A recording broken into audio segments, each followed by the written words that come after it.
30 p.m. on Monday, July 24th, 2023. Call this regular meeting of Kingman Lutheran School District Board. We'll have roll. Joe Morales here. Martin Chop.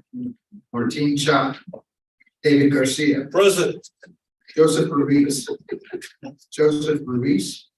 James Glusing. Here. Dallas Salinas. Yes. Brian Cooper is here. Let the record show there is a quorum of board members present, and that this meeting has been posted in accordance with Government Code Chapter 551, State of Texas Open Meetings Act. We move now to the moment of silence, followed by the Pledge of Allegiance and the Texas Pledge.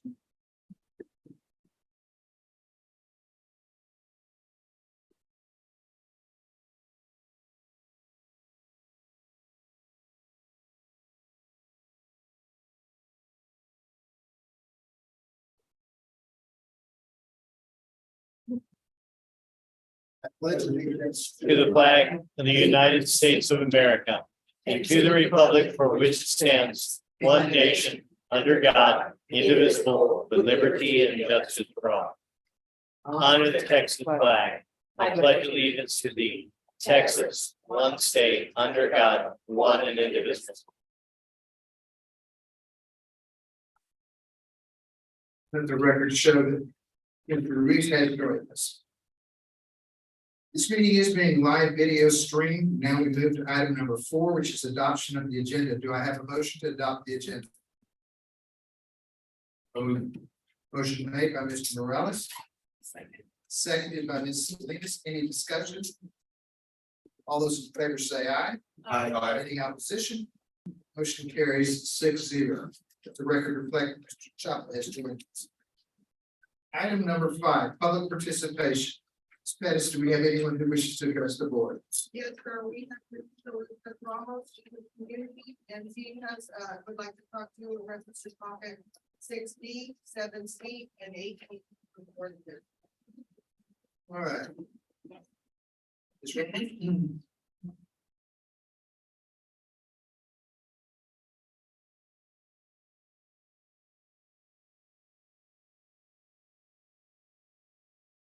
Good afternoon, Superintendent, Board of Trustees.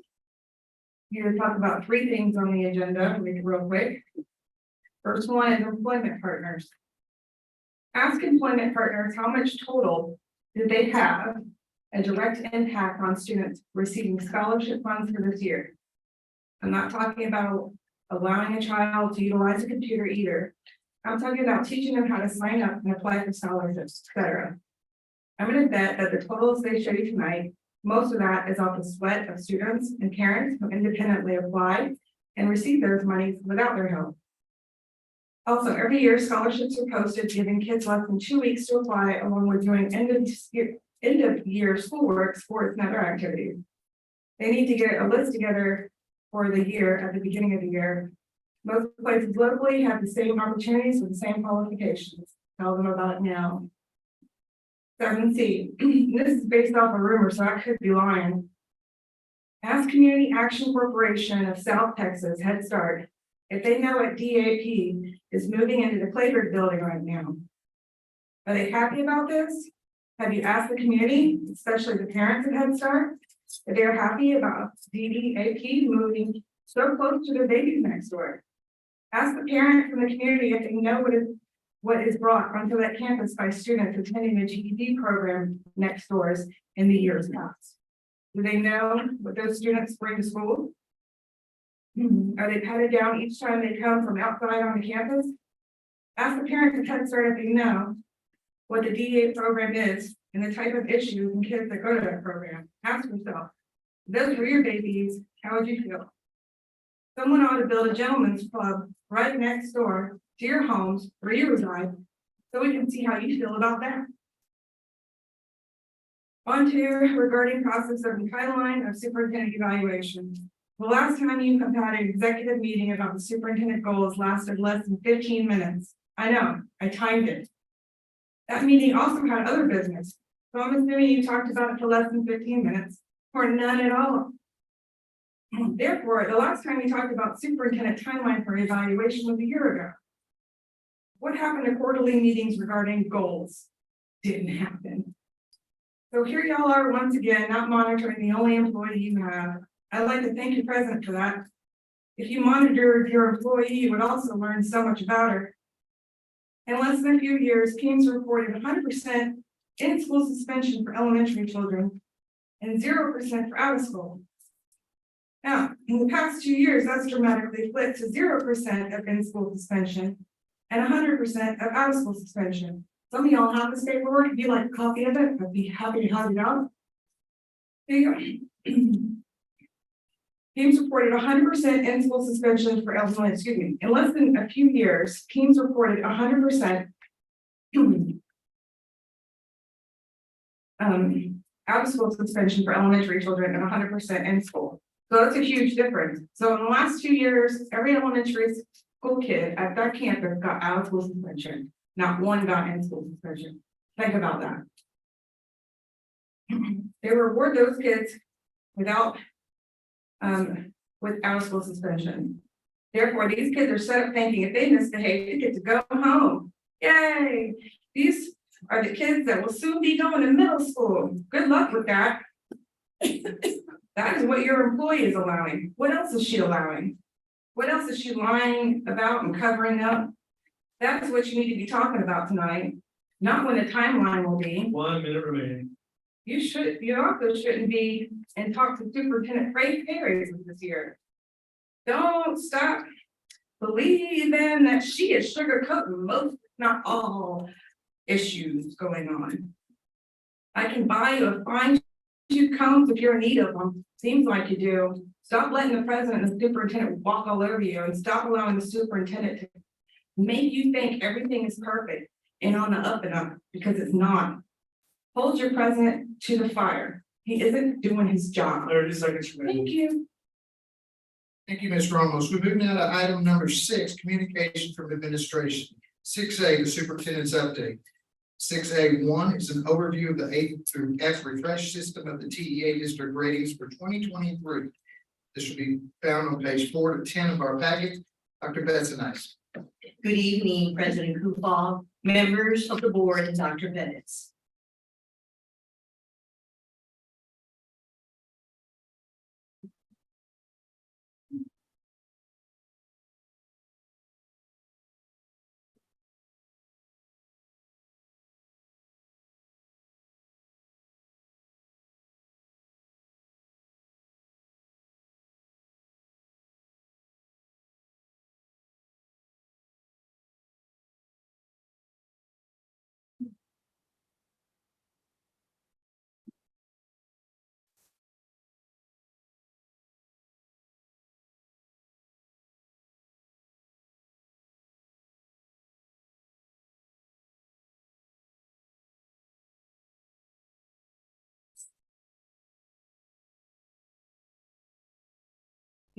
Apologize for just.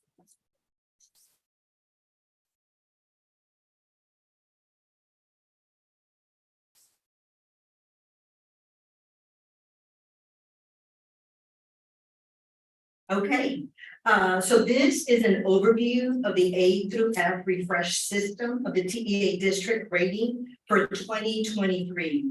We do know that we've been discussing this with Dr. Perez over the course of this last year, but we want to give you an overview and a refresh one. So why refresh the A through F system? The A through F system has stayed the same during the past 5 years, but statute requires updates to meet the goals for students. To help school leaders reflect on performance improvements, the A through F points have remained unchanged since it was launched in 2017. But the A through F indicators must be updated given statutory requirements guiding the goals of the system. So you might be asking what statutory requirements? So under statutory requirement 39.053, TEA is focusing on 3 main goals. It is setting the standard for continuous improvement, monitoring achievement gaps, and measuring the Texas students' preparedness for secondary success. So in 2023, this is the year for those changes.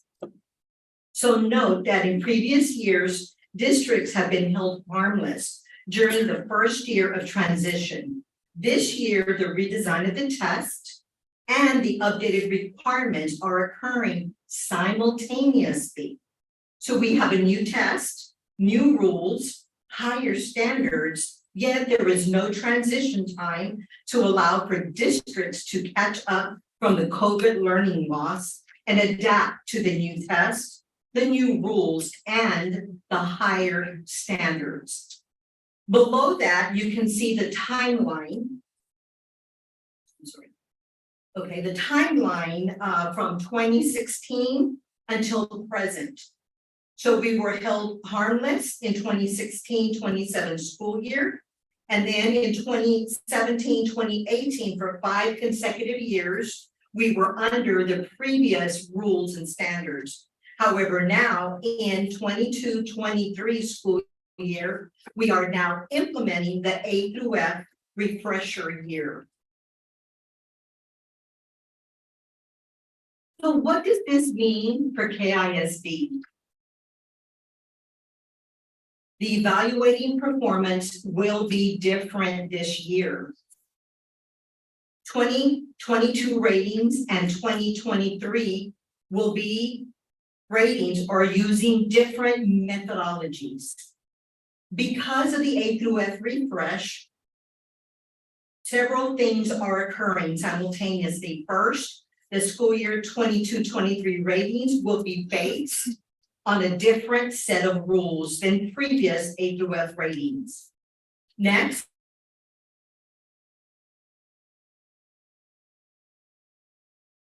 side by side.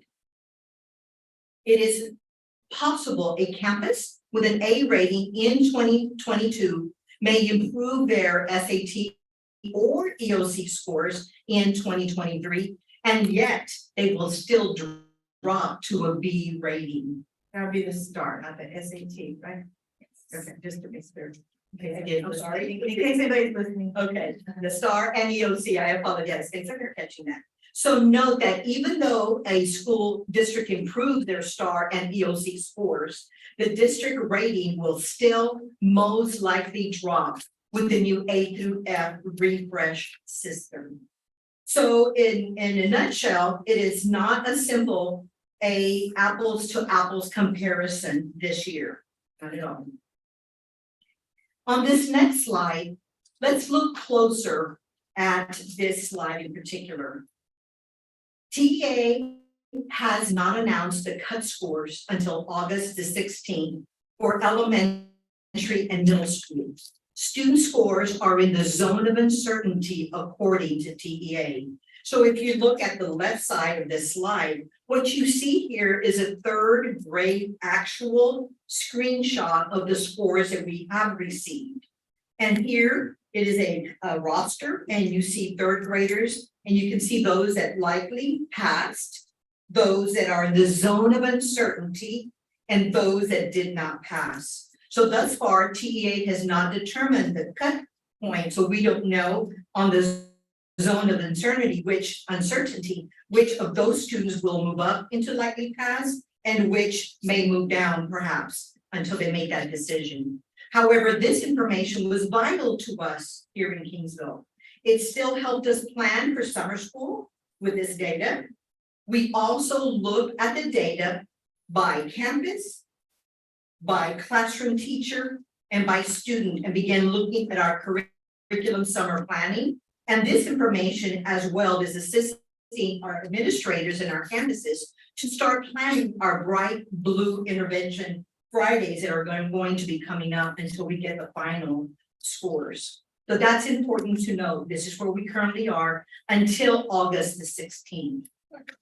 Yeah. Is it an actual form that you received? Yes. Okay. Yes, ma'am, we've taken out the names of the students, and that's what we need. And so this is all third grade. Yes, Is it just for one campus? Yeah. yes, this is just for one campus, which is giving you an example. Right.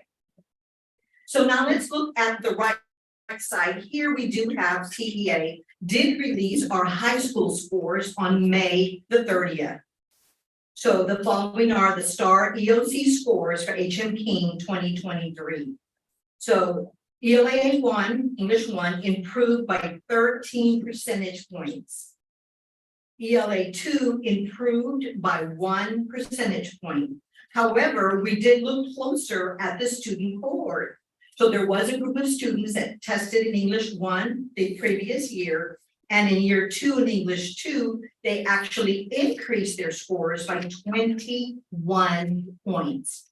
And that is comparing apples to apples on that score. Algebra improved by 14 percentage points. Biology improved by 21 percentage points, and US history improved by 12 percentage points. So note that even though HMK improved their STAR and EOC scores, they will still most likely drop from their 2022 C rating with the new rules that TEA has put in place for 2023. Once TEA determines the final analysis in the fall, then ratings will be administered to all the school districts in Texas. Thank you. I do want to also take this time to thank all of our teachers, our staff, our students, and parents who have worked tirelessly to improve the academic performance of our students. So even though the ratings across many Texas districts will most likely to drop with the new TEA ruling, we value the progress of our students that are making, and we appreciate your hard work and board your support. Thank you. Now, we did go over this with you in early June. It was shortly after we received the chart. So you've seen this before, but I wanted to bring it up again and definitely make sure that we had a presentation about it. Just as a reminder as to where we are. Again, even the EOC scores are preliminary. We won't get official scores because what they do is they also sift out the snapshot kids. You know, the snapshot kids are the ones that actually belong to us, not students who kind of came in at the last minute, things like that. So these are from preliminary, what has increased. In August, which is just around the corner, once we receive all of the final scores, official scores, then we'll be presenting all of the scores to you. But we just kind of want to let you know this is going to be coming down the pipe and continue the conversations that we're having and making sure at today's convocation, we share this same type of information with all of our teachers and staff, because we wanted to at least celebrate what HM King did this past year. And, you know, we don't want them to feel defeated when, you know, the new rules come out, and if we drop, and we're at a C right now, so if we were to drop, you know, they did put out some what if. So what if we do it this way? Well, what if we did it the other way? You know, we could have easily gone from a C to a B. What if they do it this way? We could go from a C to a D. So just know that these things are coming. But the most important thing we need to focus on is what is happening. If we look at the scores and we see just at high school, we don't have the rest of them yet, but just at high school, and we saw this improvement. I did not want our teachers or staff to feel defeated with a new system. And I've kind of explained it before that if you're practicing, you know, to kick a football 40 yards to make that goalpost, and then all of a sudden in the middle of the game, they pull the goalpost back even more yards. It's kind of unfair. It is unfair. And unfortunately, there are going to be many public schools that are going to be hurt by the new rules in the middle of the game. And the more we converse about this and communicate about this, and the more educated everybody gets about the intricacies of the refresh, which is an A through F refresh system, and the STAR redesign, you know, then the more knowledge you'll have about it and be able to explain it a little bit better. It is not a cookie cutter, easy to explain thing. And so I open up any dialogue, you know, we continue to have. Dr. Pettis, we heard early on and hearing in today that throughout the state, campuses are expected, or districts are expected to decrease a full letter grade, and that it's possible to have improvements be an A and go down to B. Where did that information come from? Commissioner Moran, in fact, this slideshow, all the blue is straight from Commissioner Moran. He met with superintendents on a Zoom, so all superintendents were on it. And this is what he stated, and I just highlighted in black, just to reiterate, like on that last one where it says, thank you to all the teachers and staff. Of course, that was not from him. That part I added, so that's why I put in yellow what I added. Everything else is straight from Commissioner Moran. Look, I found it very helpful that no matter what the letter score is that we make, that I know how much our improvement was. And I would like to keep seeing that in two different figures, so we can say, granted, we got whatever we got, we have improved, and I would like it more than just on campus this time moves on, but I know we don't have that yet. so- Right, definitely. But it's very helpful to see. Yes, and if we went down in some areas, we know those are the areas to address. We did see a lot of consistency, so that's good. But we're anxious to get all those scores as well.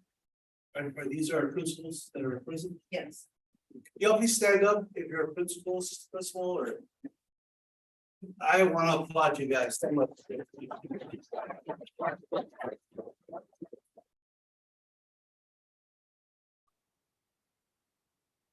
We know it's not an easy task, but we know that we've got good people in place. And I'm here to support you guys in any way I can, okay? Thank you once again for that. Dr. Pettis, do you have any scores from the area for these subjects that you did report on, and how we improved on every single one? Do we have any data how we did against other districts in our region?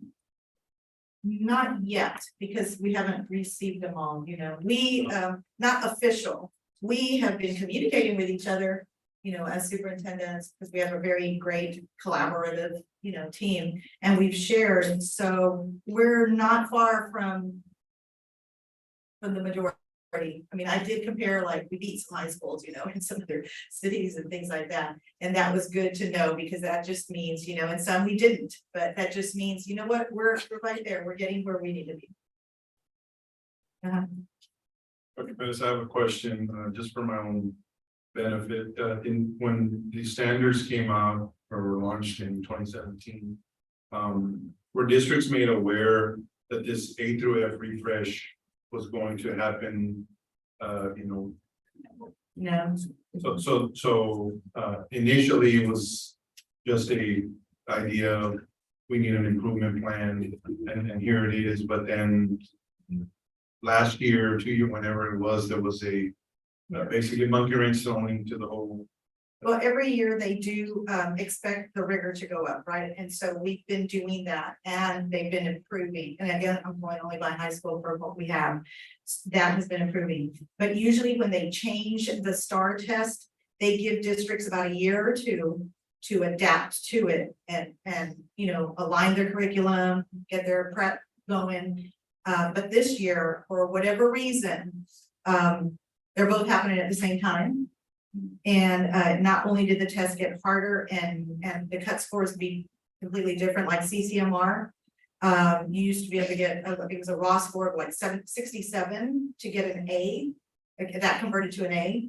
And now they're saying an 88 then will convert to an A. But it's for the cohort that's already left. So we can't even go back to those kids who already graduated. How do you go back and find them to say, nope, come back now, and now you need to add more to what you've been doing, and it's changing the rules in the middle of the game. And so it hasn't happened that way before, but I know there's a lot happening in Austin with public schools and vouchers and all that's happening. And this is not the way to show, I believe, this is just my opinion, the hard work that's happening at our public schools. So it seems to me there may be an ulterior motive. Nobody's saying anything, but it just seems that. Maybe. For whatever reason it's happening, we don't know, but it is happening, and it's good to get educated about it. Thank you so much for asking. Any other questions in regard to the A through F refresh? Dr. Best. If not, thank you. We move to item number 6B, Education to Employment Partners End of the Year Report. This can be found on page 11 through 24 of our packet. Dr. Sandoval.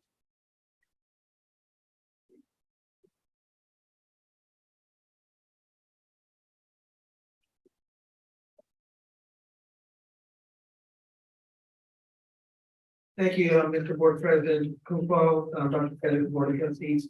We are going to present tonight on the Education to Employment in the Year Summary for the work done in the 2022-23 school year.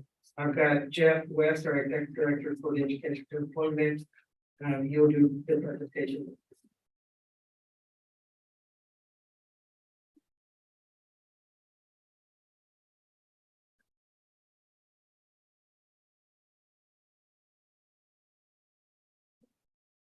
Good evening, board members.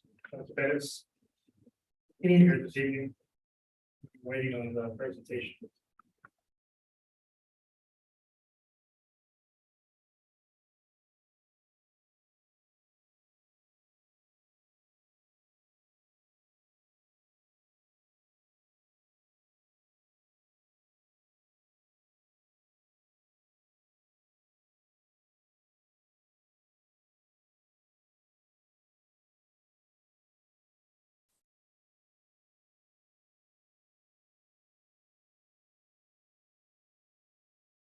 I will tell a joke.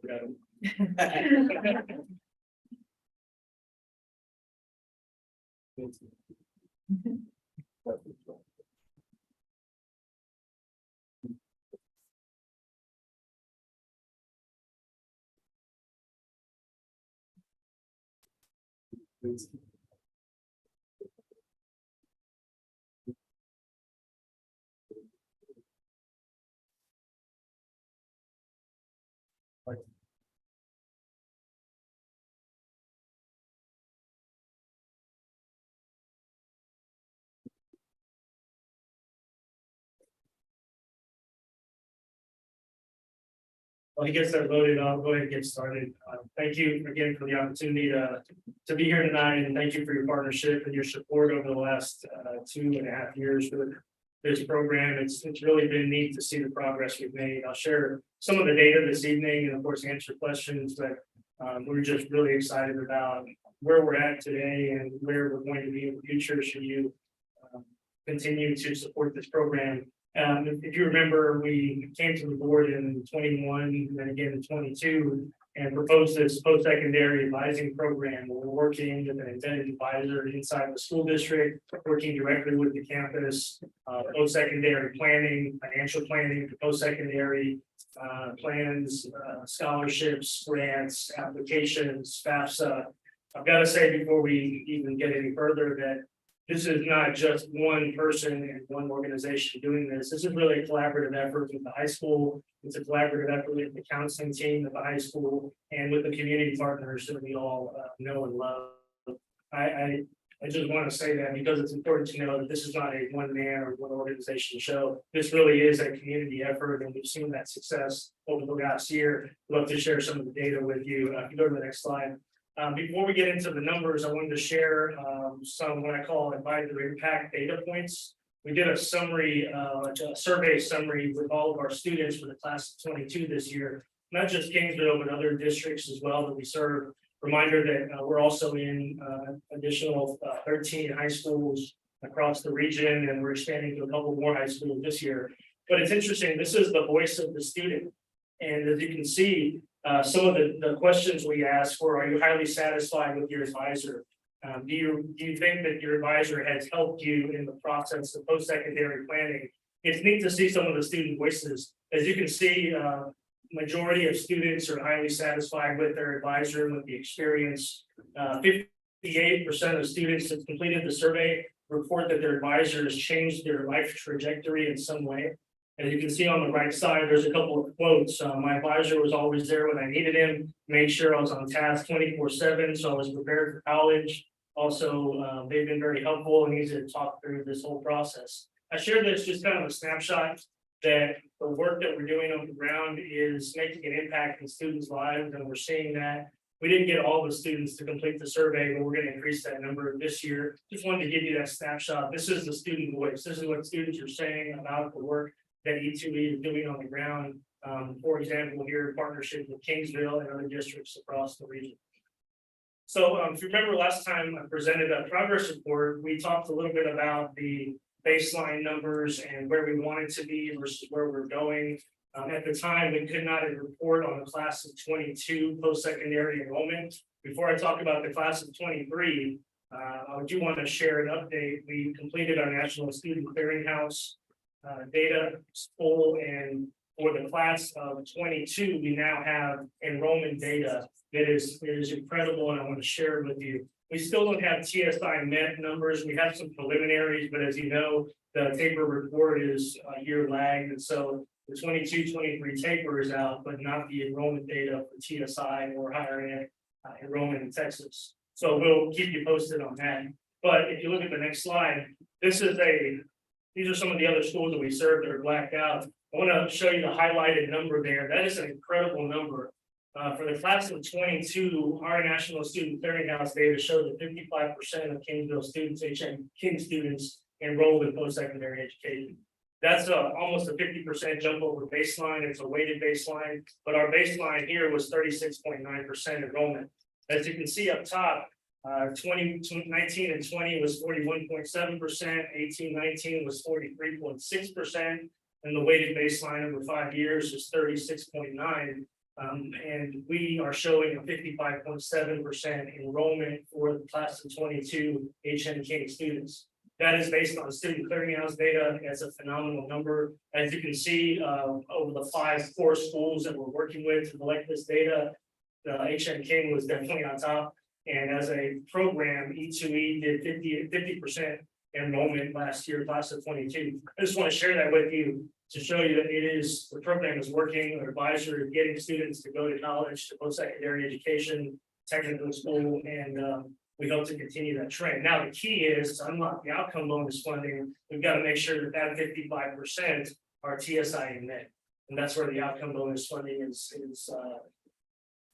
The outcome bonus funding depends on the TSI and MET for college enrollment. On the college side, on the career side, you got IBCs and other things like that. But I just wanted to share that number. It's a win for the program. It's a win for the team. It's a phenomenal number. And I just want to share that with you. That's class of 22. In the class of 23, we'll pull the clearinghouse data probably somewhere around November of this year. So Dr. Bettis will be able to report the class of 2023. Probably by January, I'll have a number for you, a preliminary based on our clearinghouse data. Can I ask you a question? We went to the symposium last week at Tamuke, and they were talking about that they're now starting to track the college placement or the college prep classes, because we've increased the enrollment in the college prep English, college prep math for the past 2 years, which means that makes them college ready, you know, if they haven't passed the TSIA, right? So if there's a decrease in TSIA, and I don't know that there will be because we still kept pushing it, but how are they measuring it now with college prep classes, those kids who take that instead of the TSIA? Yeah, that's a challenge. It's a conversation at the state level right now to incorporate Texas College Bridge into the outcome bonus model. As it stands right now, any student that's enrolled in the college prep course and receives the TSIA exemption does not qualify for an outcome bonus. So if we put all of our, if we have 55% students going to post-secondary education, they're enrolled in that 10th day of instruction, but 55% or 100% of that 55% are all college prep students, there's no outcome bonus. So the college prep course does not count for outcome bonus funding. It counts for accountability. Right. And for the CCMR point, and not for outcome bonus. And So that's, what districts are doing?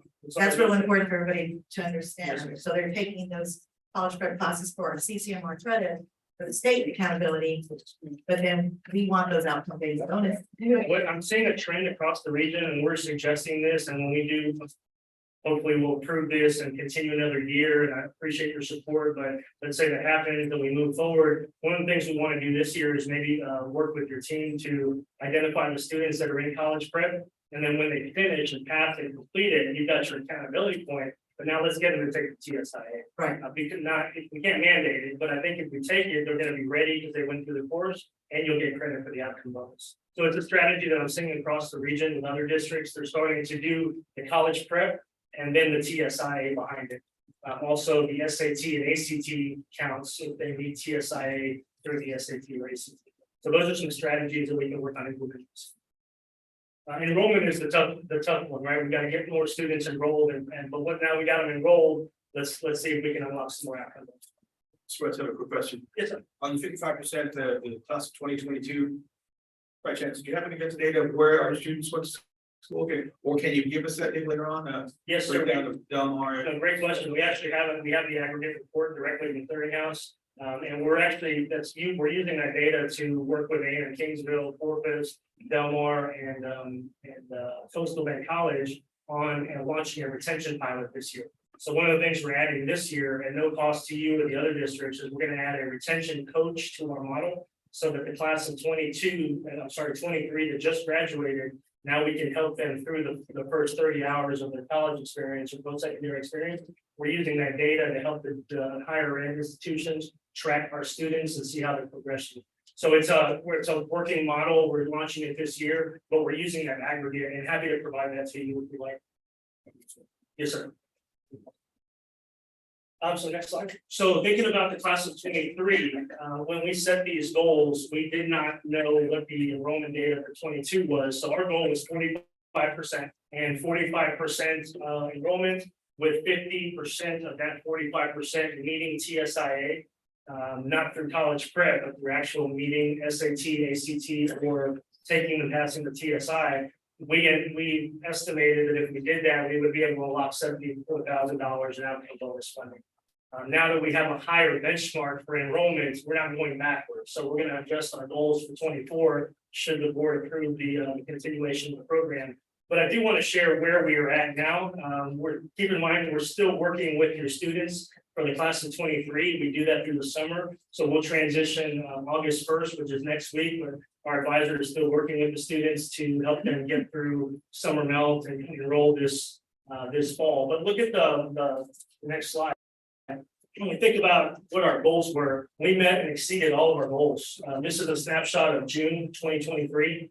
I'm going to highlight a little bit in the next couple of slides, but I'll be brief. But our goals were much lower than we finished with. Our goal for FAFSA completion was 85%. Our goal for parent engagement was 60%. Our goal for post-secondary applications was 60%. We've exceeded those goals, and I want to share a little bit of that with you. So next slide. So if you think about one-on-one meetings, remember the bread and butter of the program is the advisor meeting with the student one-on-one, working through the post-secondary plan at least once during the fall, at least once in the spring, and once in the summer. That's minimum. I can tell you, I ran a profile on HMK, and Mr. Aguilar was meeting the students an average of 5 times per student in each semester. So he's getting it, he's hustling, doing a great job. So 100%, we met with all students, developed a post-secondary plan with all students, and are helping them to execute that post-secondary plan. Next slide. Oh, yes, ma'am. You said 100%. 100% total something students. Senior classes. So 100% of the seniors, you all met with at least 2 months. Yes. The first semester. In most semesters, and once in the summer. Although I don't have that data reported yet, since we're still working on it. But yes, no, that's the foundation of the program is the advisor meeting with the student one-on-one for the purpose of going over and developing, going over and planning that post-secondary activity, whatever it's going to be, a post-secondary plan. So that's the foundation of it. So that's senior class, not all students. Right, so if you meet with a senior in the fall, say in August. You're not gonna meet with them again till the spring or on an as needed basis, or can they come in with Good question. signed up? And that's why we look at the average meetings per student, just to see how much activity. If we said you're only gonna meet with them once and then once in the fall, that doesn't work. But the requirement is one meeting. Mr. Aguilar is averaging about 5 meetings per semester with all the students. Do you have any students that just met once? A couple, yes, ma'am. We have, like, for example, a student who has an athletic scholarship, support at home, parents or family members that know the process and are guiding them through it. Our work is really just to support and encourage. We don't actually sit down and do the applications with them. We don't look through the paperwork with them, but that's a small percentage. The majority we're actually working with them, talking through them. And remember, we have the Salesforce system as our data management system, and so it's a case management profile. So we've got all the notes are in there. That's how I can do an average per student because we're tracking every conversation. But then y'all also assist with the FAFSA and all that. Yes, ma'am. They- Yes. they're competing with y'all. Yes, ma'am, absolutely. So we have some students complete the FAFSA at home and let us know, bring us the confirmation. The majority of students are not that way. The majority are sitting down with Mr. Aguilar doing the FAFSA together. We're meeting with the parents either via Zoom or on the phone or in person to complete the FAFSA. Also the same with scholarships and grant applications and post-secondary applications. So regular counselors and contracted counselors don't have any part in this. It's a team effort. The counselors are not doing 100% of the work, no, ma'am. But we are doing the majority of the actual post-secondary advising work, which involves the FAFSA and the applications and the scholarships. But again, that's why I said at the beginning, it is a team effort. Because there are students that work with a counselor or work with parents and they come and get advice from us, we lead them, we guide them, continue to reinforce the plan. If they do a FAFSA at home, then what's the next step for scholarships, transition orientation, housing, and things of that nature. And it's each conversation is a little bit different. It's a guided conversation, but it's a really an intensive one-on-one class. So by no means, so that's why I mentioned at the beginning, Mr. Aguilar is not doing this by himself. This is a community effort. The high school, we're just lending support and continuing to really reinforce, especially for the students that are undecided. They don't know where they're going, which are the majority. Mr. West, I have a question. So as far as the, once the FAFSA is submitted, is there any type of follow-up, like if the students selected for verification or additional documents are required? Does Mr. Aguilar help with some of that process as well? Yes, sir, absolutely. That's our organization. We have a specialized team that are very in the weeds with FAFSA, with similar department there at the college. It's we do a lot of professional development on FAFSA trends and verification requirements. So we work with them and walk them through the process. We are the go-to when they get emails from FSA or from the federal government, like bring us the paperwork, we'll go through with them. We just sent 5 of our team members to Washington DC to refresh on the new FAFSA requirements. And actually tomorrow morning, our whole team across the region is training on the new FAFSA. We'll do it again in NCAN in the fall. So we're trying to keep abreast of the changes, as you know, for this year. But yes, sir, we do the verification and we help them walk through the process, make sure the documents are submitted. So the 55% that you're claiming that ETE does, E2E does, that's including our help from our district. So 55% of students from the class of 2022 enrolled in a post-secondary education program. But that's according to the National Student Services. Okay, but our counselors are still involved in that process, is that correct? I would defer to the high school principal to tell you what the distribution of work is. But again, You just said earlier that it was a team effort. well, it is because that's part of our program is building a team, but Mr. Aguilar is the primary point of contact. He's doing the work on the ground. He's allowing the counselors to focus on graduation requirements and mental health and scheduling. So what we're doing is we're that post-secondary space, which is advising FAFSA applications, the process of getting to a post-secondary education, that's what we're doing. But we couldn't do that without the support of the high school. But it's our person on the ground to our efforts. So the high school counselors don't assist with the FAFSA at all. Again, I would defer to. Yeah, because if you're looking for a distribution of time, I'd say 90% maybe of the FAFSA are done by our advisor, maybe 10% by another source. That's been there, but again, I would defer to. You know. I think there's distribution. Good evening, everyone. It truly is a team effort. I was just looking at my emails that I received from Mr. Aguilar, and there are already some FAFSA nights set up. And they'll be sponsored by E2E, but our counselors will also be there to help. It's not all done by Mr. Aguilar, it truly is a team effort. However, with him being there, our counselors are freed up to do more of the mental health, more of the scheduling, all of those things. As a matter of fact, we have in August, we have a Tumuke College Station presentation schedule. We have TSI coming up in September.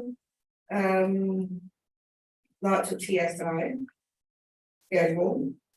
And we also have in October, we have a scholarships 101 workshop, which will be sponsored by E2E, but our counselors will also be there to support that. So how much of the work does that contracted council? Mr. Aguilar, No, what's his name?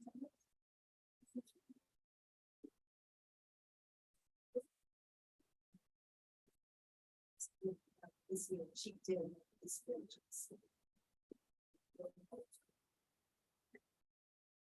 oh, the ECH, okay, she was helping Mrs. Ramirez with getting the students registered. And so forth and so on for our dual credit. Okay, so she doesn't do any of this. And I can tell you, when we had our meeting with E2E, I was sharing how some of our students were extremely excited about the possibilities of now going to college. Because sometimes they didn't feel like they would. But after they sat with Mr. Aguilar and he showed them that it was possible. They might not be going to start off at a 4-year university, but they can start off at a community college and then move on from there. So, I mean, I've heard some success stories from our students.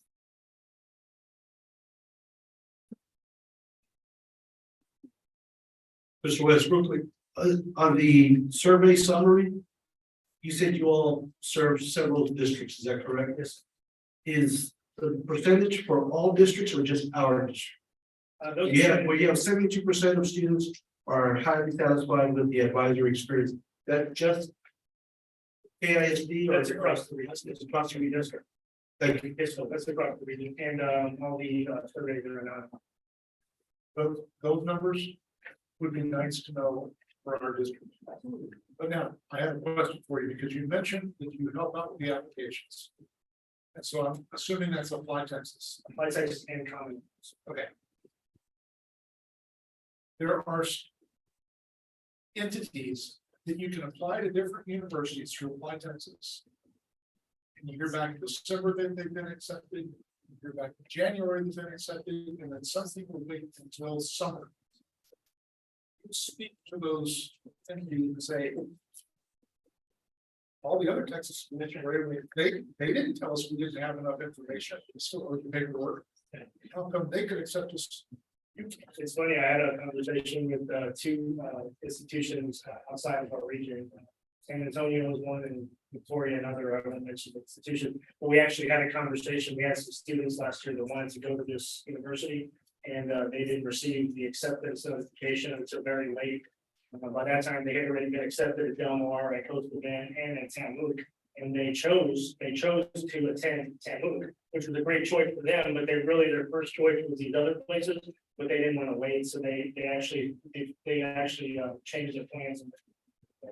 So I had a conversation with enrollment management people over there, just kind of this, hey, how many students are you referring, how many are headed our way? And I said, you know what, if you did this a little bit sooner, you may get some more. But again, our goal, E2E is a regional organization. We really love the fact that they're going to Tamuque and to A&M and Del Mar, but there are other opportunities. So you do speak to We do, yes. the individual schools. Yes. Great, I would love to talk to them. Yes, sir. Yeah, we have some pretty good relationships with the vice presidents and the directors of enrollment management at a lot of our schools, because we take a lot of trips to those schools. We took a lot of our Kingsville students to campus visits that year. We do the same to like San Antonio and Victoria, just to give them more exposure.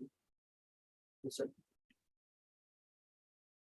So I'll bypass the rest of the numbers that are on your presentation. I just know that when it comes to parent engagement and college applications, and post-secondary applications and FAFSA and some of those key metrics that in and of themselves don't drive success, but combined over the course of the year leads to increased enrollment. We were far above our goal for this year, and we'll adjust the benchmark goal for next year should you continue the relationship. I'm going to the last slide. I just want to share this. It was a neat little note that all the way to the left. One of the students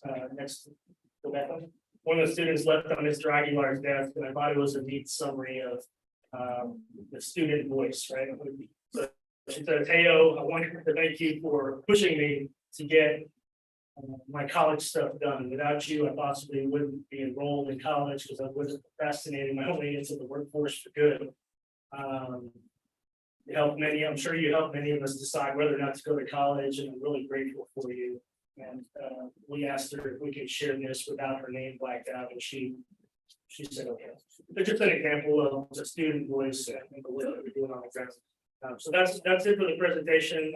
Happy to answer any questions you have. But again, Mr. President, board members, and Dr. Becker, thank you for the opportunity to partner with you. I will share one tidbit, if you don't mind. When we came to you a year and a half ago, promised that I would look for more grant funding and continue to write grants and look for other resources to help expand capacity. I'm happy to share with you that should you approve the MOU and continue the relationship with us for next year for the class of 2024, we have secured additional grant funding to place a part-time advisor on the campus in addition to Mr. Aguilar at no cost to the district.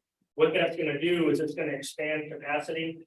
It's going to allow not only Mr. Aguilar to focus on TSIA with the high school staff, but it's also going to allow us to start working with some of the juniors as well, which Dr. Pettis has been pretty passionate about, and we haven't been able to get to yet because of the number of students compared to one advisor. So that's our commitment to you. Is nothing changes, we'll continue to invest in the KISD. We'll continue to trust us with the work that's doing. Thank you. Sorry, any questions? All right, if there's no further questions, thank you, sir. We move now to item 6C, KISD roofing priorities. This can be found on page 25 to 39 of our packet. Dr. Pitts and Mr. Blake Deedsey.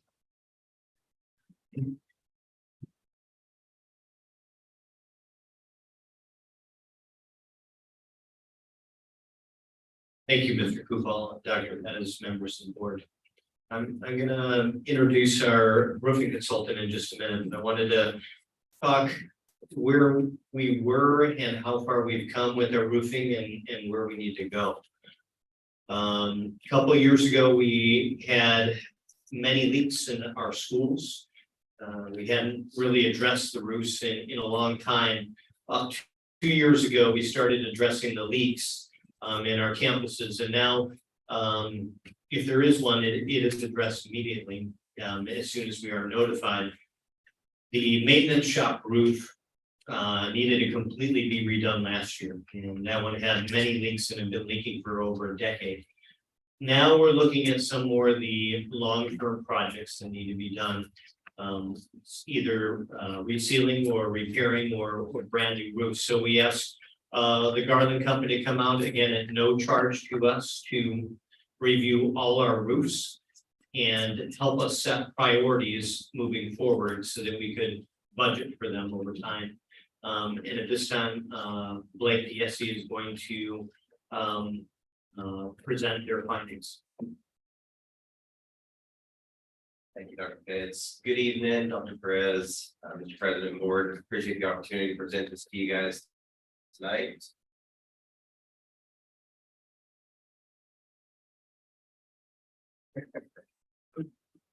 As Dr. Pitts said, the spring of this year, we were asked to perform a district-wide roof evaluation.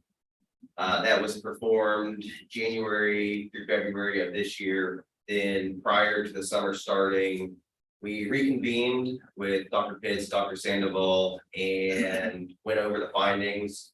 And in collaboration with administration and taking into consideration not only the roof condition, but intended use and life cycle of buildings, we were able to develop a priority list. That being said, the priority list was a rather large financial encumbrance. And I was asked to go a step further and beyond and create a phased project schedule in order to address the immediate needs first, but also phase those projects out at a time interval that is somewhat flexible in order to lessen the burden of the financial expense of such a large capital project. So that being said, through our findings in phase one, which we're gonna just consider immediate needs, emergency needs. The H.M. King High School vocational buildings were of utmost priority. So it's all right. So the vocational buildings, you'll see what we consider the A and B vocational building in the bottom right of the larger picture highlighted in red. Those were the number one priorities, with the vocational A building being the utmost priority. Go to the next was Memorial Middle School. This was one that was rather difficult to place in this category. Being that it's used for storage currently. However, due to the condition of the roof, it had to be placed here if this is an asset that the district intends to keep. So our budgets for phase one, the vocational A building, $305,000, that is the one considered right now of utmost importance, and it is realistically should be considered an emergency roof replacement. Beyond that, the vocational B and Memorial Middle School repairs equate to a total phase one budget of $1.108 million. Not highlighted in this is also some general roof maintenance repairs to the H.M. King main campus building. So phase two is the administration building. Can we take questions in phases also? Absolutely. All right, for each one of these, number one, if you could flip back through there, when you're talking about that vocational A and vocational B, those are both the red buildings that are connected by the breezeway. Yes, I brought. We're not talking about the ag building in the back at all, correct? Yes, sir. So this will read, yeah, well, this right here is what we considered A, this B, and then this C. Okay. Building B. The last time I was in there, housed quite a bit of electronic equipment, the TV station, the radio station. But building A had been converted to temporary gymnasium during the building of the domes, and really didn't have any kind of use at that time. And that's been several years ago. What's happening with those buildings right now in terms of district need for utilization going forward? So building A, the one that's closest to the HMK parking lot, is currently not being used. It's not able to be used because of its condition. There is actually a hole in the roof, and there are tiles that have come down. The problem is that the main electrical closet for that whole quadrant is there, and not only that, it has not passed fire inspection. That's a problem as well. So we have to make a decision. Basically, there's three things that can be done. One is replace the roof there. Second is try to move the electrical closet, which would be expensive in its own right. And then the third one is to demolish it, but that would also be expensive because they would have to have an asbestos inspection before we do that. So those are the three choices. If we're going to keep that building at all, the structure of the building is solid. It's mainly the roof that needs to be replaced. If we replace the roof, then that wing can be repurposed. Because from what I remember in that has showers and dressing rooms. So how would we repurpose and what would we use that for? Since we ran all that plumbing into it and made it their dressing rooms, what they are. What would we use that for? Well, Dr. Sandoval, you want to take that?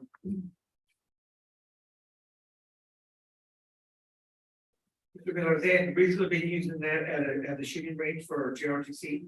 We also have been using it as a classroom for our CT classroom. But now that it's at the point where we can't go in there, we haven't used it for I think last 3-4 years since I've been here, we haven't used that classroom. And as Dr. Pitts mentioned, the cost of moving the electrical panel for that whole CT unit to a different location will far exceed the cost of that roof. It's still a really good building, and we'd like to be able to have access for that JRTC to be able to use it again. But until we get that roof secure and keep that water from coming in, we're gonna continue to have issues with water going and affecting our fire system, because it goes off quite often because of the water. And two, if there's classrooms there that we could be using, but we can't use because it's not a fully functional building. And there's probably some expense past roof. Right, I mean, even if we replace the roof, there's still gonna need to be some. There'll be some cleanups, there might be some over mediation things that happen. But the main thing we wanna do is that JRTC class doesn't require a lot. We need a shooting range for them to be able to go out there and shoot. Actually, in fact, it's actually one of the requirements as part of JRTC, but we haven't had that in the last 2-3 years, so we definitely wanna get that back up and running. And the cost that we're looking at for fees, it's far less than what it would be if you demolished it, or we had to move that electrical panel. And then it allows us the option to still use it as a shooting range or remote classroom that need to be removed. So that the fire alarm that's in there, that when it goes off, is still active in that building? It's still active, but it can't pass, it's not past the fire code. It's not that. Mr. Diaz, on both of those buildings, both the A and B and Memorial, if we implement the repairs that are listed here, what's the lifespan of those repairs? So the lifespan on the suggested course of action for the vocational buildings would be 30 to 40 years. The lifespan on Memorial, it is strictly a repair to keep the water from coming in at the rate that it is now, and preserve the structure. So that, I hate to put a life cycle on it, but I would hope that with the minimal repairs, it would kick the can down the road for another 5 years so that the district could have some breathing room to make a decision on that building. Thank you. Do you know if there's any structural? I taught in that building in 1992 and 3, 4, so it was leaking back then. So is there anything as far as the structure? The foundation's solid. You got a tunnel under. There's no way to get under it. So if you have to do any kind of plumbing repairs, that's probably pretty solid. But is there any structural in the walls that we found? I mean, you can patch it up, but what's going on in the walls? Are you referring to Memorial? Yes.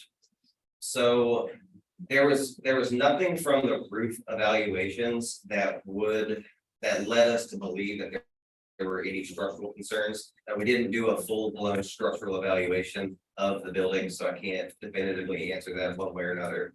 But at least from the building envelope, what we observed, nothing alarming. And that was just strictly roof, no windows or anything. Yes, Okay. sir. Well, I would just like to bring out, and I'm not sure if this is the right answer. But if you're talking about having to move the electrical service, has anybody thought about putting an electrical locker? Instead of building around it and moving it to someplace else, just put an electrical locker. We've got those at the university. And students have to walk by it. I mean, it's got a fence around it, it's locked, it's secure, but it's just a built locker on top of around the electric service. That's something we can. It's something we can look at and consider. The other thing that we have to make a decision on is because it's not passing fire code right now. And still that needs to be addressed. Dr. Mason, do you know of any state grants or any federal grants that are out for roofs or anything like that? I'd be available. I can look. I am not aware of anything at this time, but there are always some type of facilities grants around.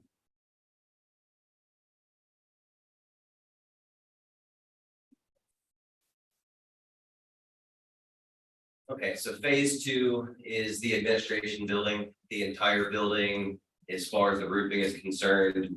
Um, This one's pretty self-explanatory. The roof appears to be well in excess of 25 years old. Could potentially be original, and from the evaluation of what we've seen, it is far exceeded its useful service life, so. Suitable roof covering for a building with expected continued occupancy. This one really falls high in that priority list of needs for the district. So you'll go to the next slide. Please stand for question, please. Are all these roofs that you're pointing out, are they the same sort type of roof? No, sir. So what are the first ones for A and B, or what's the name of that type of roof? Okay, so the vocational A and B buildings appear to be a built up bituminous roof with a modified bitumen cap sheet. Vocational A, I can definitively say has rigid board insulation because it is exposed, because there's a very good sized section of the roof that's missing right now. And is there, of those two different types of roofs you talked about, is one more affordable than the other? Of those two both A and B both share the same roof covering type. So Memorial and Memorial, This is the majority of Memorial is an old, just bituminous built up roof, and what that term means is that there are just alternating plies of type 4 belts and asphalt with a flood coat of hot asphalt over the top of it, into which the gravel ballast that you can see in the photos is dispersed. So which one is more affordable? The built up roof is way more affordable. Unfortunately, with energy conservation code these days, a roof like that does not meet the reflectivity needs. And then beyond that, if you can get an exemption from that by the local code officials, we do have to look at wind speed and wind zone maps, and buildings over a certain height and in a zone with an excess wind speed of what's allowable, they're disqualified from the ability to use gravel as a surfacing.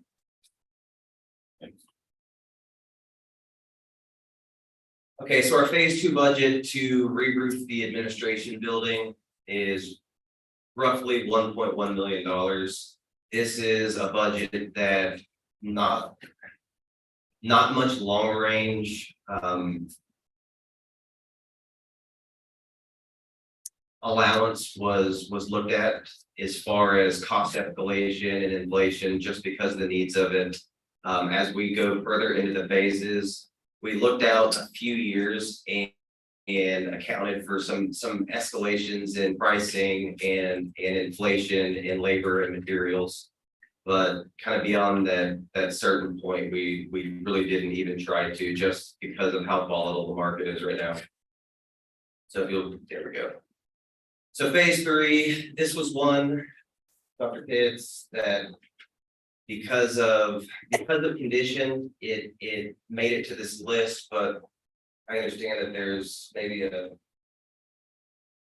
We're gonna get into this a little bit later in the budget update, but at some point, the lifespan of both Pettis and Harold needs to be considered.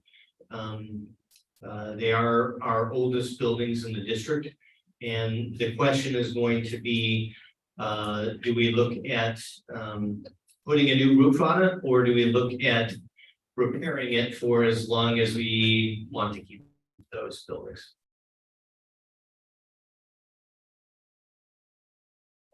So if you go to the next slide, which highlights the budget. At a budget of $1.6 million for complete roof replacement. I believe that one was factored to be about 2 to 3 years out as far as time frame. That's one where the decision can be made, and we can pay close attention to that over the next coming years as it reaches that end of useful life cycle, and at least do our best to keep it a leak-free environment until that decision can be made.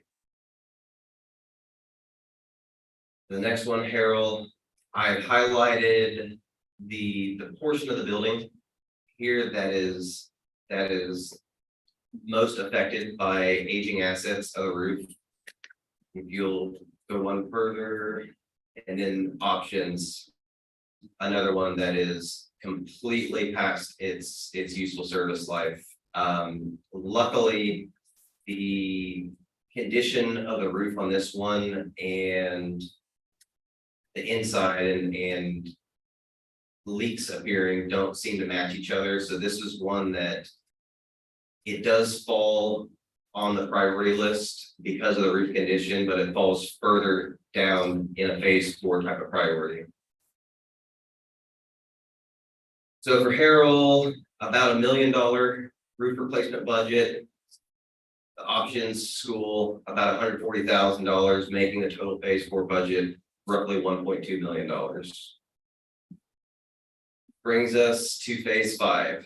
Phase 5 is going to be a monster of a capital expenditure. So the school is broken into 4 individual zones, which can be within phase 5, phased out systematically to keep that large capital purchase down as little as possible. Dr. Pitts. So we've got 4 zones clearly identified, which can be broken, segregated, and phased out.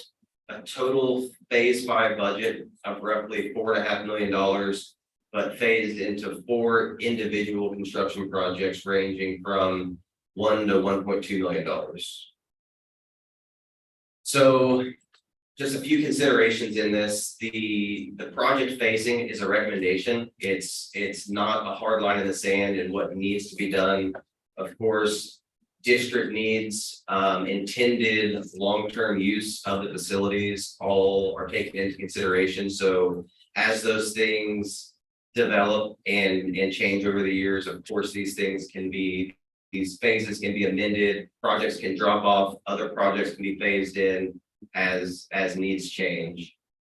Like I said before, the construction market as far as costs is just volatile right now. We've all seen it with the price of everything. I wish I had the crystal ball and could see 10 years into the future and help you guys out turn like that, but it's just not responsible. So most of this was budgeted with about a 3 to 4 year window in mind. Beyond that, it's very difficult with any sense of accuracy to provide an anticipated cost. So if some of these phases of roof replacements have to be pushed out beyond that 3 to 4 year mark, this would need to be kind of a living, breathing, constantly changing budget document so that we don't get 6 to 7 years down the line and decide to execute one of these projects and all of a sudden we're 150% of budget once actual construction costs come in. Yeah, and then just a caveat, the conditions of these buildings, conditions of roofs in general are very dynamic as far as the rate at which they age. So just because we've established the priorities and the needs based on conditions right now, that's not to say that something can't change over the course of the next 12 to 24 months. I recommend that annually we come out and do the same thing, take a look at everything, make sure that the roofs, the buildings, the building envelopes still fall within a priority list where they were initially. So right now, high school proper, Harvey and Claver haven't made the list. No, sir, not for major capital expenditures. High school proper, there were some roof deficiencies, minor repairs that need to take place, more of a preventative maintenance to make sure that that asset that is in great condition currently stays in great condition. Thank you.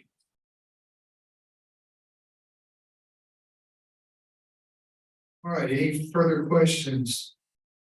Either Dr. Pitt, or Mr. DSD on the roofs? If not, thank you, sir. We move now to Item 6D, which is a budget recap report check register for June 2023, be found on page 40 to 47 of our packet. Dr. Pitts.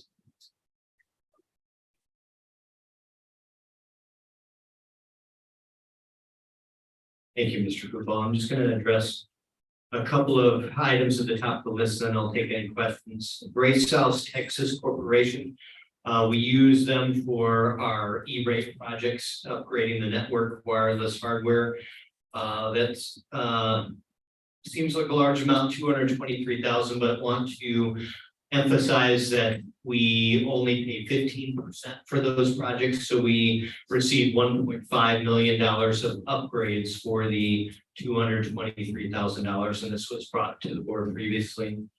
If you look down to line 7, Tellogic, that was actually the consultant for those same E-rate projects.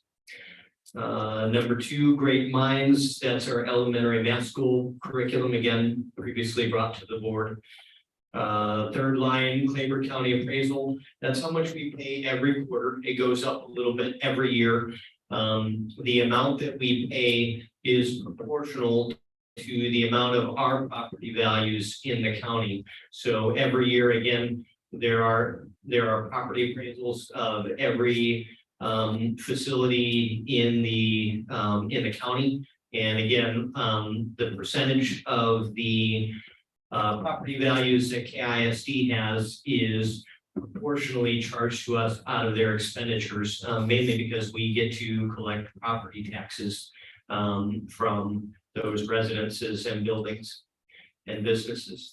One more, if you look down to about a third of the way down to Safety Vision, we had 9 of our older buses. We had upgrade on all the cameras, 5 different cameras on those buses, a complete camera upgrade. The ones that didn't need a camera upgrade were the 3 brand new buses that we purchased and the 1 special education bus that we purchased because those camera systems were already new.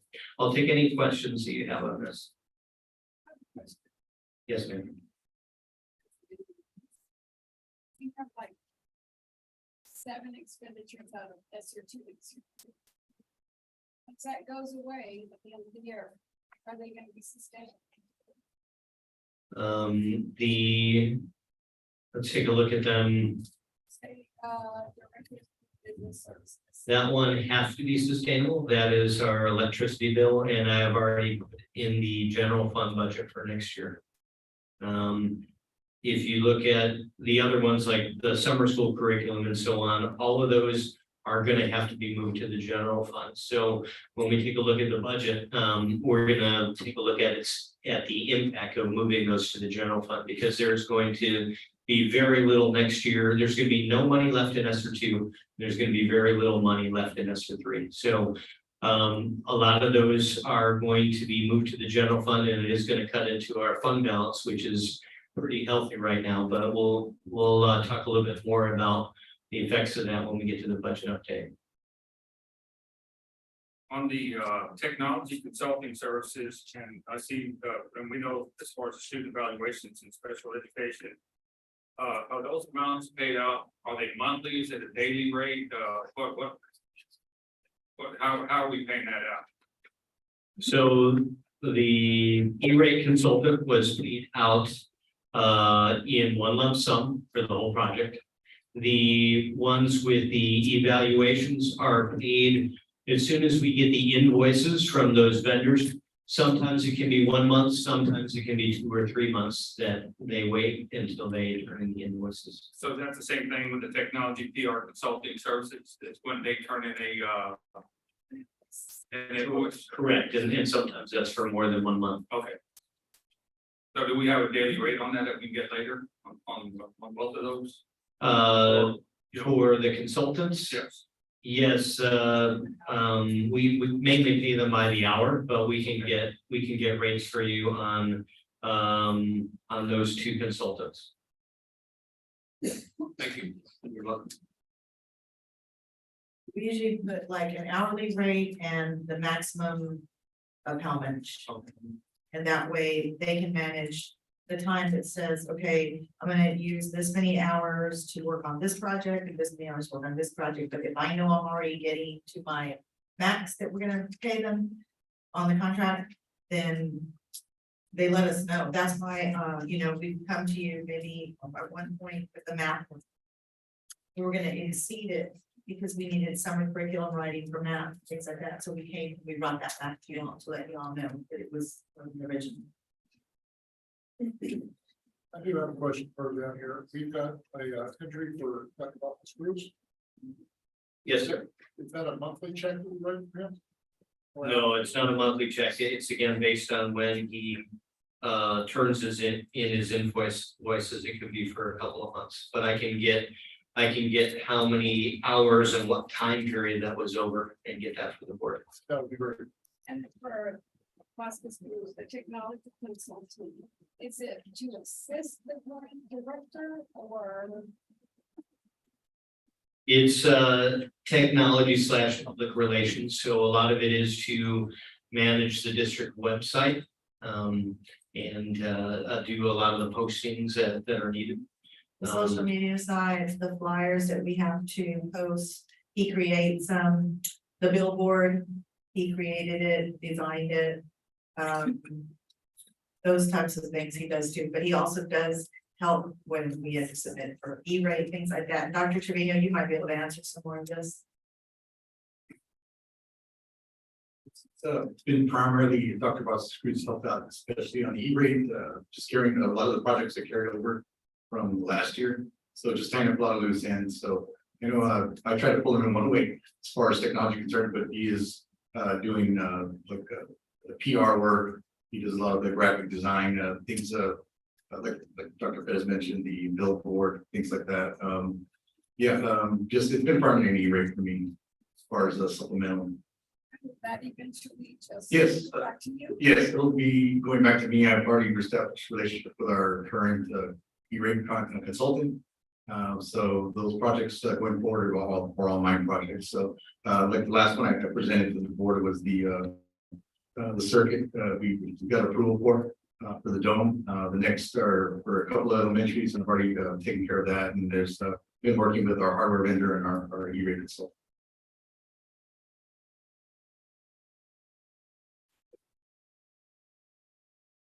Any other questions regarding the check register? If not, we move on to item 6E, which is the budget update. This can be found on page 48 to 50 of our packet. Dr. Pitts. Thank you, Mr. Cooper.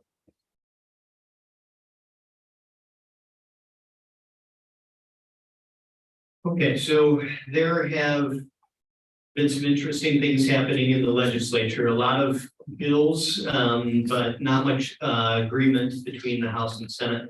One thing that did happen that will be a benefit definitely to our taxpayers is the legislature passing the largest basically tax reduction act in Texas history. So that's gonna affect us in a couple of ways. But the first way it's gonna affect us is a calendar. Now there's going to be $100,000 home exemption. A couple of years ago, it was only $25,000. So the first $25,000 you didn't pay taxes on for your residence. Then they moved it to $40,000 a couple of years ago, and now they have just moved it to $100,000. So how is that going to affect our taxpayers? It's going to be a significant reduction on the taxes that our taxpayers pay. And we'll talk about it, how it affects the district a little bit later on, not nearly as much an effect on the district, a small effect on the district. But what that means now is that the appraisal district has to go back and do new calculations to give basically $100,000 exemption instead of the $40,000 exemption, which pushes everything back. So we had originally put asterisks on the calendar because we knew that the legislature hadn't passed anything, and there was a possibility it would need to be moved back, and now everything does need to be moved back a week. But that was already planned. So now this is finalized. What you see there, the budget update that was originally scheduled for the 1st of August is pushed back a week to August the 8th. And even that is pushing it. So I've been told that we won't have the appraisal values till August the 1st. And then I have to work with the tax assessor. They're going to be unfortunately out for training until they get back on August the 4th. So that'll be the first time that I get to work on with the tax assessor on the new values is August the 4th, probably finish when we return on August the 7th. So I will be emailing the final budget that Monday after I finish working with the tax assessor. That's as close as I can push it forward. And then we'll meet on August the 8th and we will go over the whole budget. At that point, we still will have an opportunity for any type of feedback. The 11th, I have to post the proposed budget in the newspaper. I send it to the newspaper on the 11th.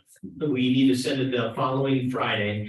Then the next Thursday, it's actually posted the 17th. It has to be posted for 10 days until the public hearing that will actually be on August the 29th. And then we'll have a board meeting to approve right after that. So that is the budget calendar. Everything again, it has been finalized, but it has been pushed back a week. Any questions on the budget calendar?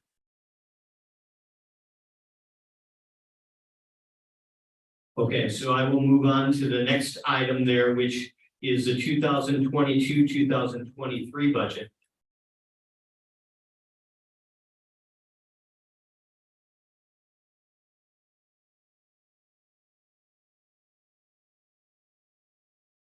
So before we move on to next year's budget, I wanted to show, if you could blow that up a little bit, please. I wanted to show our fund balances from last year. So scroll down to the bottom. Our fund balances right now are healthy. $12.6 million in our general fund, $792,000 in food service, and $2.8 million in our debt service. So we will need to get into that this next year because as Ms. Salinas said, a lot of the expenditures that were in our ESSER funds are going to be coming to our general fund.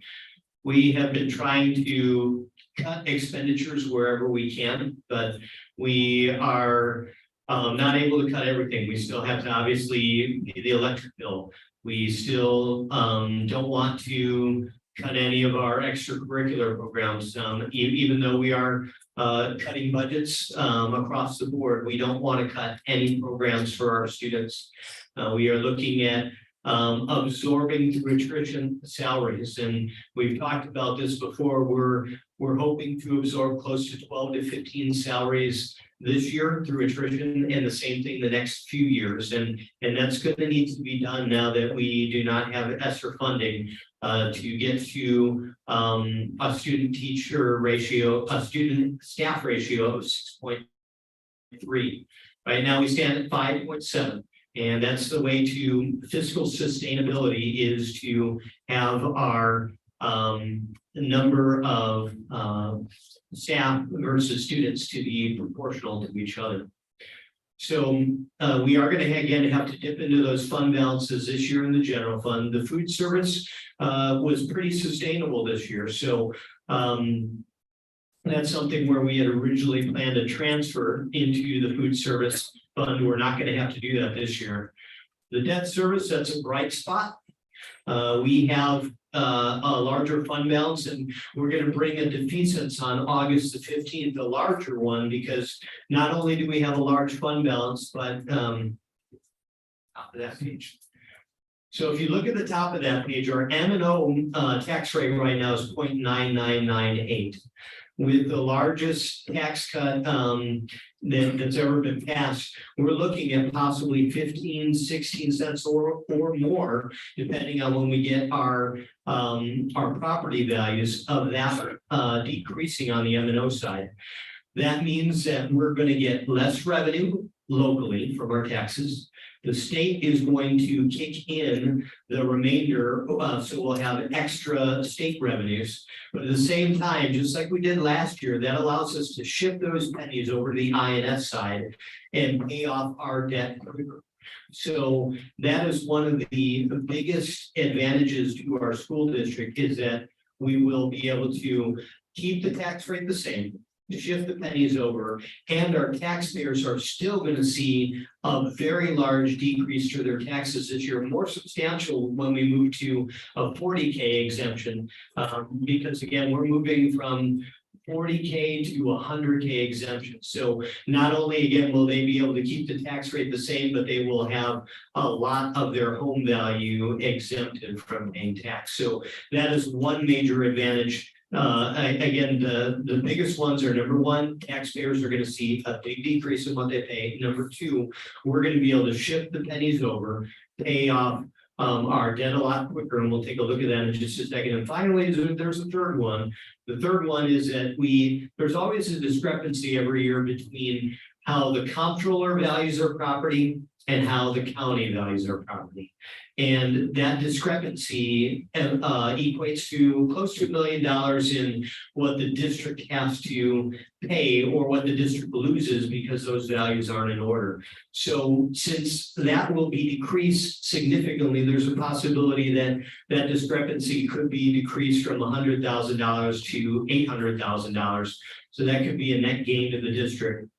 There's also been a lot of talk in the legislature about doing something to address that problem where between the comptroller and the county. A lot of bills been taken so far, haven't had any resolution on that. If we do have a resolution on that in a special session, then that could also be another boon to our district where we don't have to worry about that extra revenue that's taken away because the property and the comptroller can't agree. I'll take any questions on this page before I move on. What we're looking at is last year's proposed budget. Yes, sir.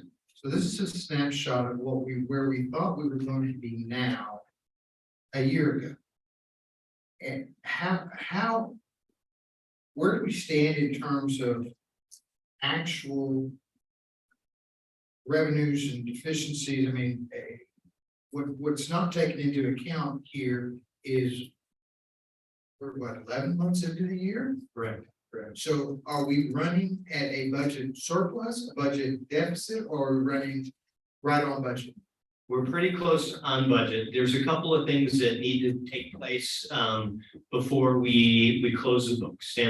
And there's a reason why the auditors don't start until after a settle up. So we still have our settle up that we're going to get all our taxes collected for the year. We're going to submit all our data to the state, and they're going to do a settle up process in September.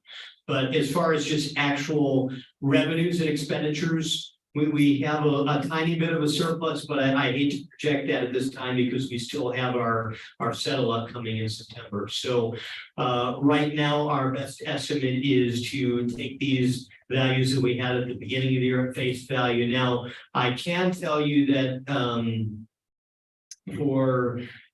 again, for debt service, we're doing well. So that one, we're projected to have more of a surplus, and we're going to take that as a defeasance to the board where we can use that surplus to pay off some of our existing debt.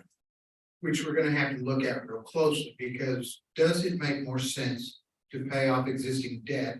Or does it make more sense to not have to go into surplus reserves?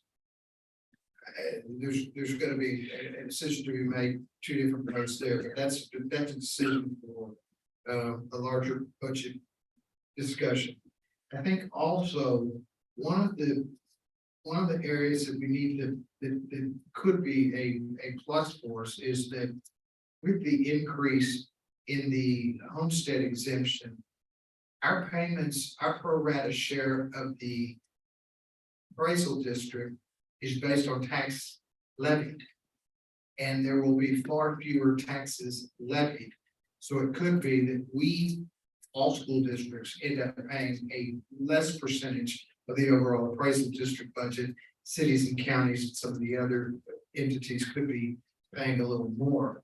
Lastly, although there has been talk about some of this, there doesn't seem to be the traction for any real action on the disparity between the comptroller and our best hopes is that we can get something achieved perhaps in 2025 on that in the next session. But we've got some interesting discussions that are going to come forward. One of the things that it's not easy for us to determine out of this is, and if we could see when we start talking about our ongoing budget, specifically with some of these special projects we've just gone through, is what dollar amount was spent on extraordinary maintenance this last year that we were able to absorb. And I guess that would include the roof for the maintenance building. It also included 5 vehicles for pickup trucks and one other a van. It included a special education bus as well. The 3 other buses were in the previous year's budget. Okay, we'll move on to the 2023-2024 budget. There's not a slide for this, but so let me give you a rundown of where we are on that budget and what still needs to come. There's basically 4 things that I work on. One of them is the services and supply budget, and that one is pretty much complete. Just coming in a little bit under $10 million right now. So that includes everything that is bought and everything that is contracted out for services. For instance, when we need to hire a contractor to fix an air conditioner that's huge and we need a crane and we don't have the materials or manpower to do. The other part of it is the salaries, and that one is coming to a close. I will probably close it off in about a week. We're collecting the new employees' salaries and I'm adding them into the budget to make sure I get a final budget for the salaries. So in about a week, I will have that completed as well. So then on the expenditure side, I'll have that complete. The other part is the revenue side. So revenue side, I've done a lot of work on, but still one major thing to look at is what is the tax rate going to end up being in. And so the tax rate is going to be a lot less, that we know. So there is something called a mandatory compression that we have to at least do the statewide compression. But if our property values increase more than 5%, which we will hopefully know by August the 1st, then we will be further compressed. So our tax rate will go down even more. So that we are still waiting on the revenue side. That's the part that we will know at the 11th hour, but we will have it fingers crossed before August the 8th when we do our big budget discussion. Let's talk a little bit about our bond debt.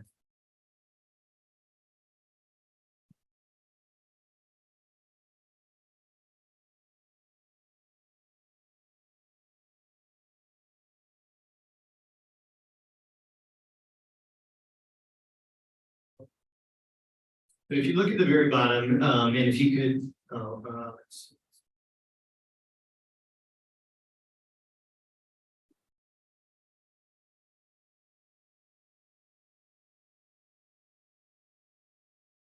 So if you look at the bottom left-hand corner amount, 48,660,000, that is currently the debt that we have in the district. So we made some major strides in the last 5-6 years. It used to be in the 60,000. So we have made some big progress on that. If you could scroll up and blow it up a little bit and focus on 2033.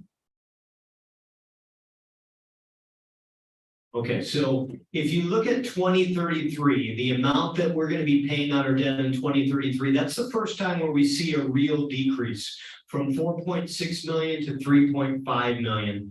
And as you see, then it's around the 3.5 million range for 2033 and 2034. Then in 2035, it goes to 3.2 million for 3 years. And then finally, in 2038 is when we see some relief and it goes down to 1.7. What that means is a couple of things. At that time, that's when we're possibly able to decrease our tax rate at that time. And also at that time, that's when we're able to go out for a bond if we so choose. That's as soon as a possibility, because when we still have the 4.6 million, we are maxed out. Our INS tax rate is over 50 cents, and you can only have a tax rate over 50 cents for existing debt. You cannot have a tax rate over 50 cents for new debt. So what doing a defeasance will do is that will hopefully decrease the timetable for us to be able to either A, lower our tax rate, or B, go out for a new bond if we so choose for some of our existing old facilities. Any questions on the debt schedule? It's 2038. 2038 is when finally our bond payment will go under $3 million. But in 2033, it will go from 4.6 to 3.5. However, by doing a large defeasance, which is something that we will talk about on August the 8th, we can really decrease that timetable. We will probably have our bond counsel at that August the 8th meeting to give us an idea of how much it would decrease that timeline. Why is it showing zero principal in 2023? 2023, scroll up please to the top.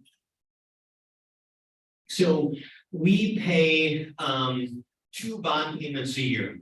February 15th, which is where most of our principal is paid from, and then August the 15th, which is where most of our interest is paid from. In this case, we paid all of our principal on the February 15th payment for this year.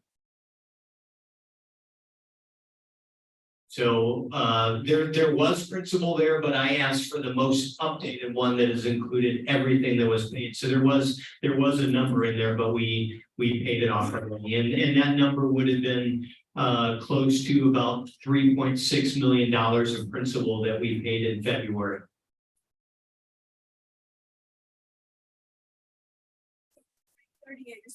Actually go out for bonds. Currently, yes, but if we do a defeasance the next year and the next couple of years, and really again, since because of this big property tax relief, we're going to be able to shift a lot of pennies over.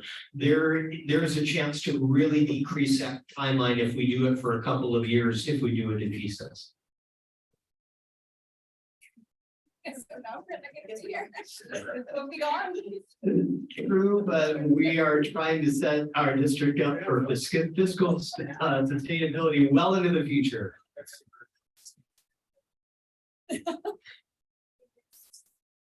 Okay, so again, we'll talk more about a defeasance on August the 8th and the ramifications, and if the board so chooses, we will bring it to August the 15th to actually do the defeasance. So we've talked about number 6, the tax rate. We've pretty much already addressed on that. The thought is that the tax rate this year will stay the same as it has the last 10-12 years in the district, but at the same time, property owners will see a large decrease in their taxes because of the homestead exemption. Large expenditures. So let's take a look at that. This one, I don't believe we have a slide, but we do have a handout that I passed out. So these are large expenditures that we're considering putting into this budget, but I bring it to the board because I would like feedback. These items all are over $50,000. They're gonna require your approval anyway. So before I put it into the budget, I would like to talk about them a little bit and get some feedback from the board. Let's start at the top. Automotive paint booth. Currently, the one that we have is outdated. It's very old and does not allow us to really meet current standards for what is taught in the courses. It needs a major upgrade, and that's the cost of the paint booth. Tennis courts, 5 of them haven't been upgraded in 20 some odd years. The other 3 were upgraded in 2008. If we were to resurface all of those tennis courts, it would cost $70,000.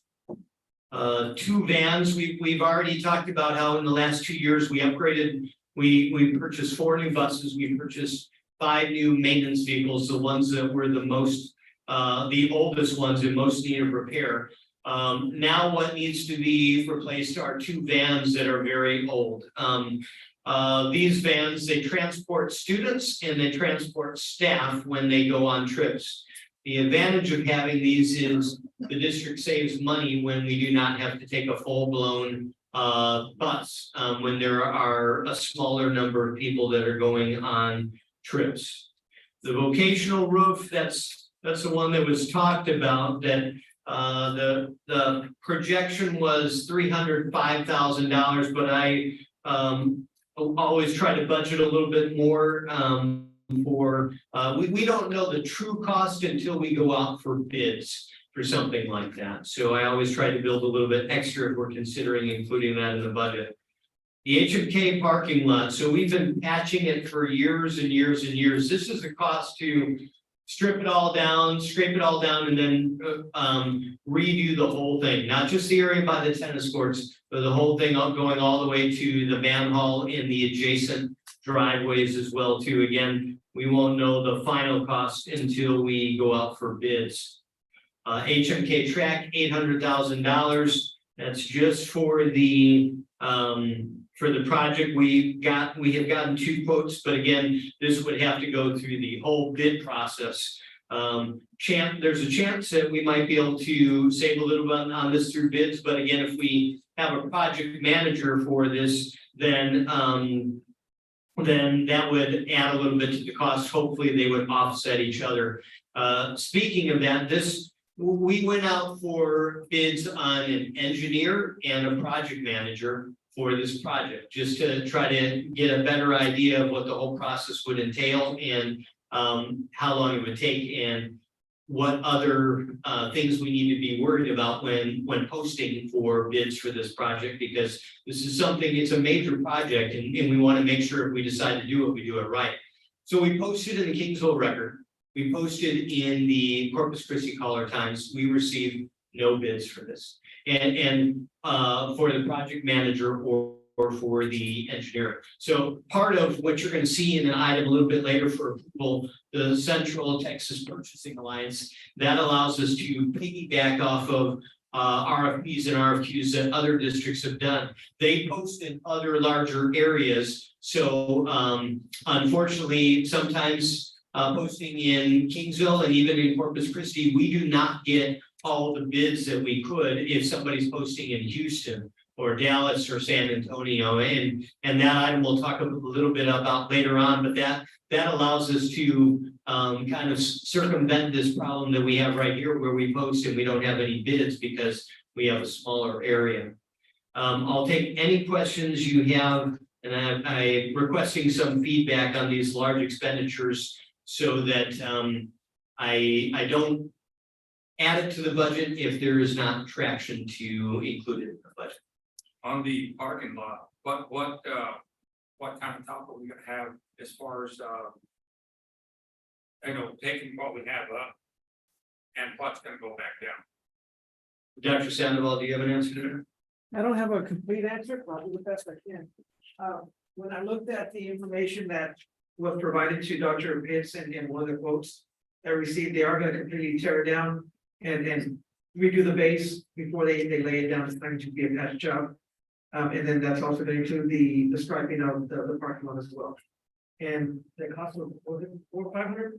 About 450,000. 450, and it's a complete rebuild of that parking lot. It's definitely in need of it.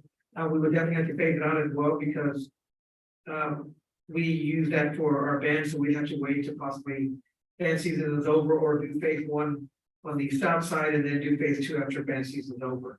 They have actually still have a marching pad to work on practice on during the school year season. I think when it goes out for bids, they need to take into consideration because we had a big mistake at Memorial Middle School years ago, where you're going to have not only cars, but you're gonna have buses, you're gonna have different kinds of vehicles on there as far as weight is concerned, so. I think, I don't know if we would go with an engineer or we're gonna go with a project manager. To make sure that we get the right top in there and not something that looks pretty, and then you can walk on it and. You have problems all over again, and make sure that it slopes and drains, I mean, it's a big job. That is correct.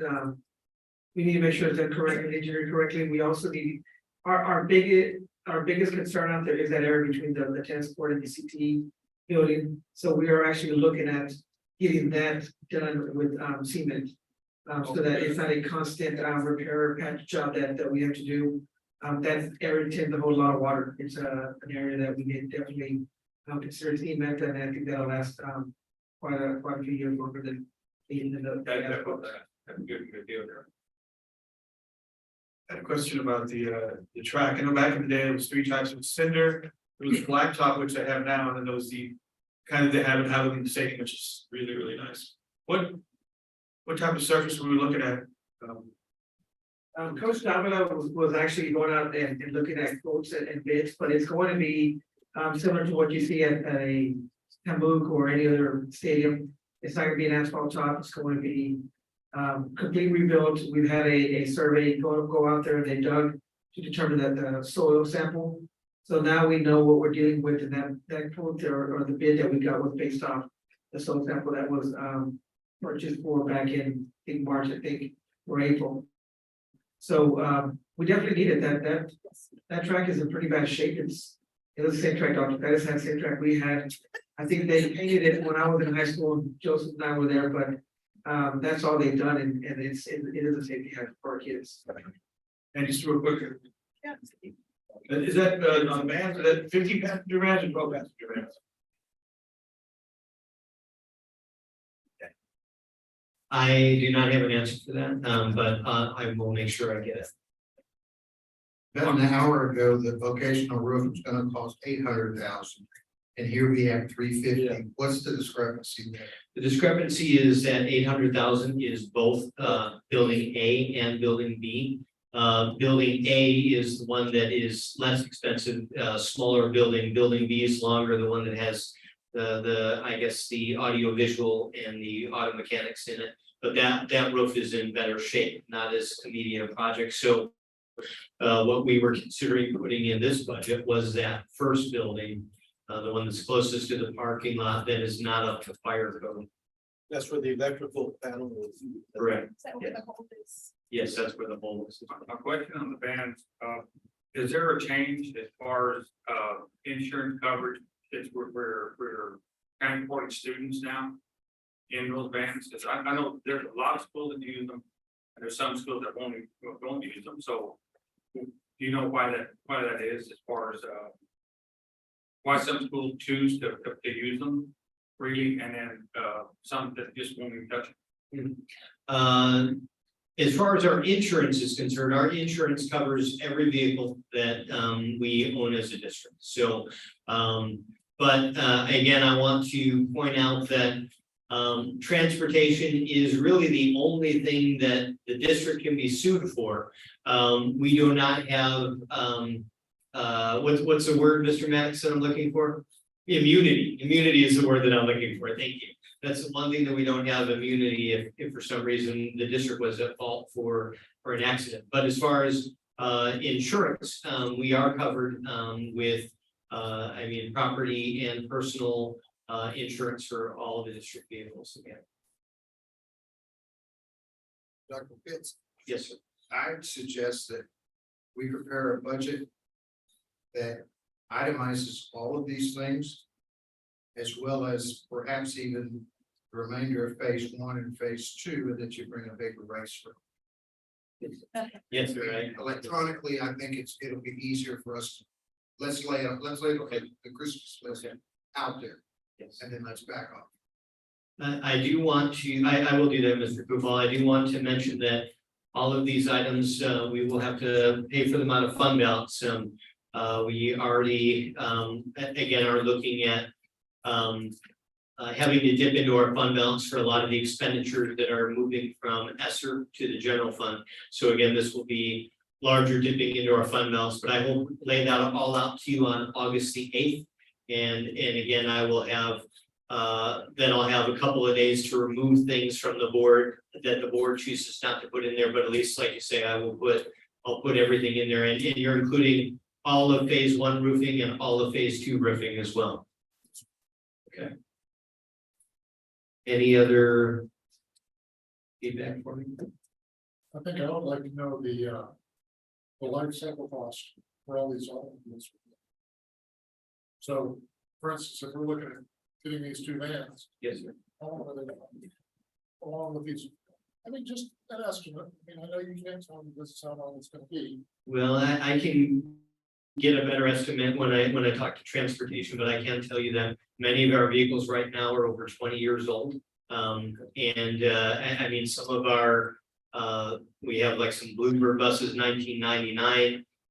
We have these vehicles, the vans that these would be replacing are at least 15 years old.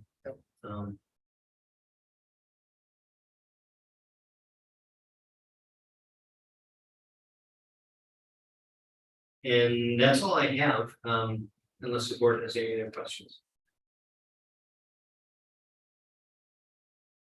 Right, if there's no other questions, we're gonna move on to item number 7, which is new business. Item 7A, by common consent, the board agrees to consider as one action item the following. 1, approval of special meeting minutes of May 2nd, 2023. 2, approval of special meeting minutes of May 8th, 2023. 3, approval of regular meeting minutes of June 20th, 2023. 4, approval of waiver of tuition for transfer students for 2023-2024 school year. These can be found on page 52 to 71 of our packet. Do I have a motion to approve these as a consent item? Motion made by Mr. Chapa. Second. Correct. Is there a second? Seconded by Mr. Ruiz. All those in favor say aye. Aye. Any opposition? Motion carries 7-0. Item number 7B, education discussion and possible action memorandum of understanding between Education to Employment Partners and Kingsville ISD. This can be found on page 72 to 75 of our packet. Dr. Sandoval. Thank you, Mr. Kufal, Board President, Dr. Pettis, Board Trustee. Have you heard the presentation from Education to Employment earlier today in our board meeting? They have been instrumental in assisting our students, their aging team, in terms of getting the scholarships, working on their vocational training, getting their FAFSA completed and getting registered for college there at our local and state colleges. We, as an administration team, are recommending that the Board of Trustees approve the memorandum of understanding between Education to Employment Partners and Kingsville ISD for the 2023-2024 school year as presented.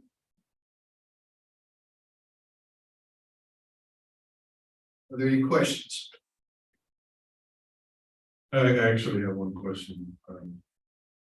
Mr. Dr. Sandoval, just a question that, in doing some research, the district does have an AVID program, is that correct? That's correct. Okay, so according to what I read, the mission of AVID is to ensure that all students, especially students in the middle, not previously successful in college prep curriculum, will succeed in a rigorous curriculum and increase their enrollment in four-year colleges. So my question to you would be is E2E and AVID a duplication of services? Like, what is the difference between those programs? AVID, let me start off by saying that AVID is barely in the second year of implementation. And the kids that we've been servicing in the AVID program are currently sophomore students as it's transitioning to their junior year. And the skills that they learn in the AVID program are college readiness skills. Skills that are going to help them when they are in college to be successful. Also skills to help them, be more prepared to be able to enter college. They're giving study skills, they're giving students the ability to learn how to take better notes, and they're preparing them for that process. it's not the same services that are provided for education to employment, which are helping the kids, with FAFSA and college completion, things of that sort. There'll be some duplication, but not as much as you would think by reading the AVID, program and what education to employment. But our kids that are doing the AVID program will be more inclined to be prepared for the college, environment once they get there. But it'll definitely give them a leg up. It'll give them the skills they need. But it's not actually the skill that advisor, the education to employment provides.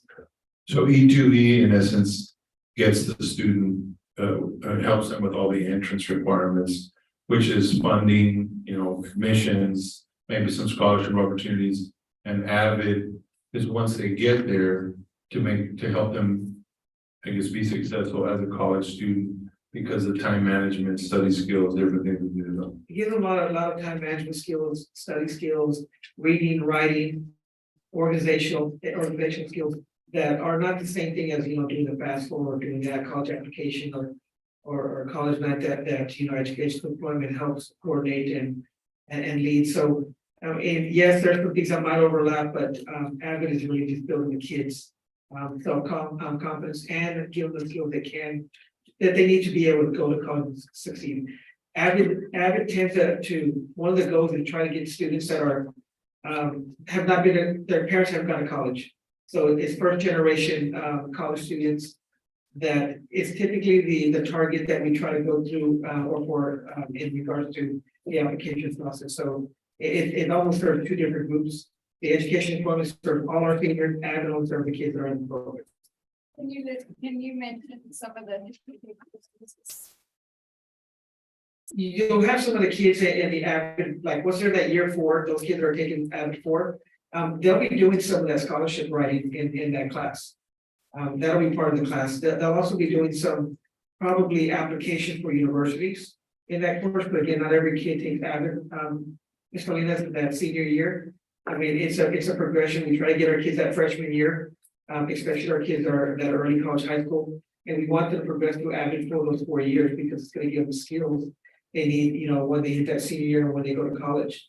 But we don't get every kid take AVID for 4 years because it is, 4 credits that you have to burn in your 26 credits that are required for graduation.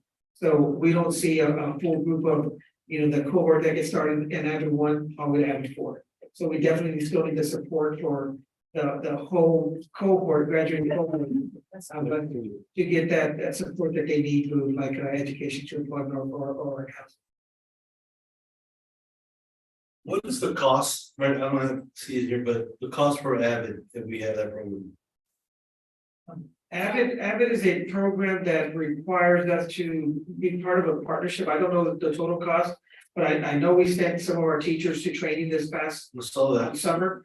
In the AVID training, what we do, we build a site team, and that's what we took this year. A site team for both Gillette and H.M. King. And that site team comes back and they work on building and sharing the knowledge with the campus. And doing PD so that they also have a strategy on how to implement some of the AVID tools that we used or learned at the conference. But one of the things that AVID does, encourage, it's not a requirement, but they encourage that we continue to get everyone certified, or not certified, but trained in the AVID strategies. So it's not cheap. I'm going to be honest. AVID is not a cheap program. Because it costs around $880 or $890 for each person to get trained. But that person comes back and they're part of the site team. I think we had 7 people per campus be part of that site team this year. But it's really a really good program and provides that support and instructional strategies that help the teachers and students be successful in classroom. So it looks like we just sent 16 participants right here, and that came out of ESSER fund. So was the program AVID also paid out through ESSER, or do we know, Dr. Pitts?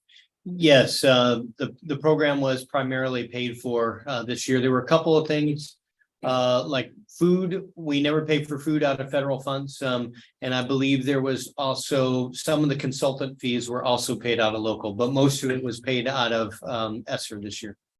Thank you. You're welcome. And we'll be able to sustain that. We will put that in the general fund for next year. Yes. So I guess an example, because it is kind of hard, let's pretend you're a student and let's pretend I'm a student. I'm in an Avid class. In addition to my other classes, Avid is my elective. That I get to go to after I've taken my dual enrollment classes because I'm in the ECHS program. So I go to Avid and Avid is my safety net that says, all right, I am struggling. I am, a sophomore student taking dual enrollment classes. We know how hard it is that first year. So I go to my Avid class and they are providing my safety net. So they're showing me how to do those Cornell notes. They're showing me how to, they get tutorology in there, which means there'll be tutorology sessions to help with maybe my pre-cal class or my, whatever the dual enrollment class is. They're the ones showing me how to organize my notebook, how to take my lesson. How to use my instruction to actually help me pass that class. So it's more of a, how do you get organized? What is the best way for you to take notes, to learn in those very rigorous classes? And then my counselor, I go see my counselor because I'm under a lot of anxiety. I'm under a lot of peer pressure. I'm feeling suicidal. So I need to go to my counselor and I need her time or his time to help me through this. And then I'm going to go to E2E, my advisor, because if you've ever filled out a FAFSA, that in itself is a nightmare. So they're going to help me sit there with me to fill out my FAFSA and then any other maybe scholarship applications that I want. So they each serve, this need to put this puzzle together to get me college ready. I know when I was in high school, I didn't have that. And so I wasted like 2 years of my first year because I didn't even know how to fill out FAFSA or how to apply for student loans or things like that. And I didn't even realize how I should be studying until probably my second year also, because I was like, oh my God, this is too stressful, too rigorous. And I didn't realize I really needed to write down, highlight, color code, do these little tricks that we learn later, sometimes our first couple of years, because we're taking classes that we're struggling through. So we're trying to get them ready before they even get there, so they don't waste tuition money, which is something that I was guilty of because I wasn't ready for some classes. So it's kind of a little different pieces to this puzzle that gets our kids to where they need to go. Okay, so we. In a nutshell. Avid is a scheduled class, counseling is an as needed. The E2E is, when do the students have an opportunity to go see the advisor? The advisors are very good about meeting with kids. I think they met about 98% of the kids last year, 99% with the kids and their parents in regards to filling out FAFSA. That's what these are counselors do not have the time to do, is to call and get parents in there, complete those FAFSAs. A lot of parents just don't want to really build that information, don't want to send it. So we've had very great success the last year and a half working with education and employment in getting our parents and assisting with that FAFSA. We're trying to get more of our kids to college. But I think she's asking, yeah. Like during the day, what time do they pull them or do they have? I believe, 15 minutes Mr. here? West, when they're utilizing that time to call them in? I think you can answer that question better. Yeah, so there's a couple of different ways to do it. I'm going to go there. Yes. And as you walk up, the applied text as well, they do the applied text. Yeah, my Texas Common Assets. What I was gonna say is there's a couple of different ways we do it. One of the primary strategies is we work very closely with some of the senior class teachers to pull students out of class for a small period of time, whether it be 10 minutes, 5 minutes, just to touch base with them, schedule something. We don't do that as often as we should because there's a lot of seat time and learning loss that we've been overcoming the last few years. But that's one strategy, and that's a relationship between Miguel, the advisor, Mr. Aguilar, and the high school team, the teachers and principal. And then also keep in mind that our advisor doesn't work a traditional 8 to 5 schedule. Ms. Williams was mentioning, Dr. Williams was mentioning to me when she came over here to the board meeting. Miguel was at the school meeting with a parent and a family. We do evenings, a lot of phone calls, a lot of weekends. So it's a non-traditional meet them where they're at type of schedule. So Okay, we I did. was wondering if the kids were losing like instruction time. No, but we see, we really try to very diligently minimize that. And a lot of times they'll come to us, Mr. Aguilar tells me that his busiest time is the lunch period. Right, during lunch, I've seen a lot there during Yeah, lunch. and sometimes in between classes, the student will pop in real quick and on their way to the class, say, hey, are you gonna be here later? And come back later. After school, again, he's on the phone, calling the parents, calling the students, sending messages, making sure we communicate with them, so it's not just a traditional 8 to 5 schedule. Well, and it's not that we don't like the program, I don't want you to think, oh, they don't like us, it's just, you gotta see our budget coming up here this upcoming next 2 years. But I like the idea of maybe should we approve that? Fridays will be available now, That's a so we can get your advisors and the other person that's gonna be designated for the high school. That'd be a way to bring some. Yes, sir. And we want those bonuses. Yes, and that's what I was gonna say, so Dr. Perez and Dr. Sandoval and I and our team has already been talking about, okay, we've got 55% enrolled, let's say we do another 55% next year. But the key is if we can strategize to get those 55%, at least 45 to 50% TSIA met, you're gonna see $100,000 in outcome bonus. Your potential outcome bonus funding is in the millions, so 100% of the cohort. We know that 100% is not gonna do it, but 55% enrollment and 45% TSIA net, that's an outcome bonus of somewhere around $140,000.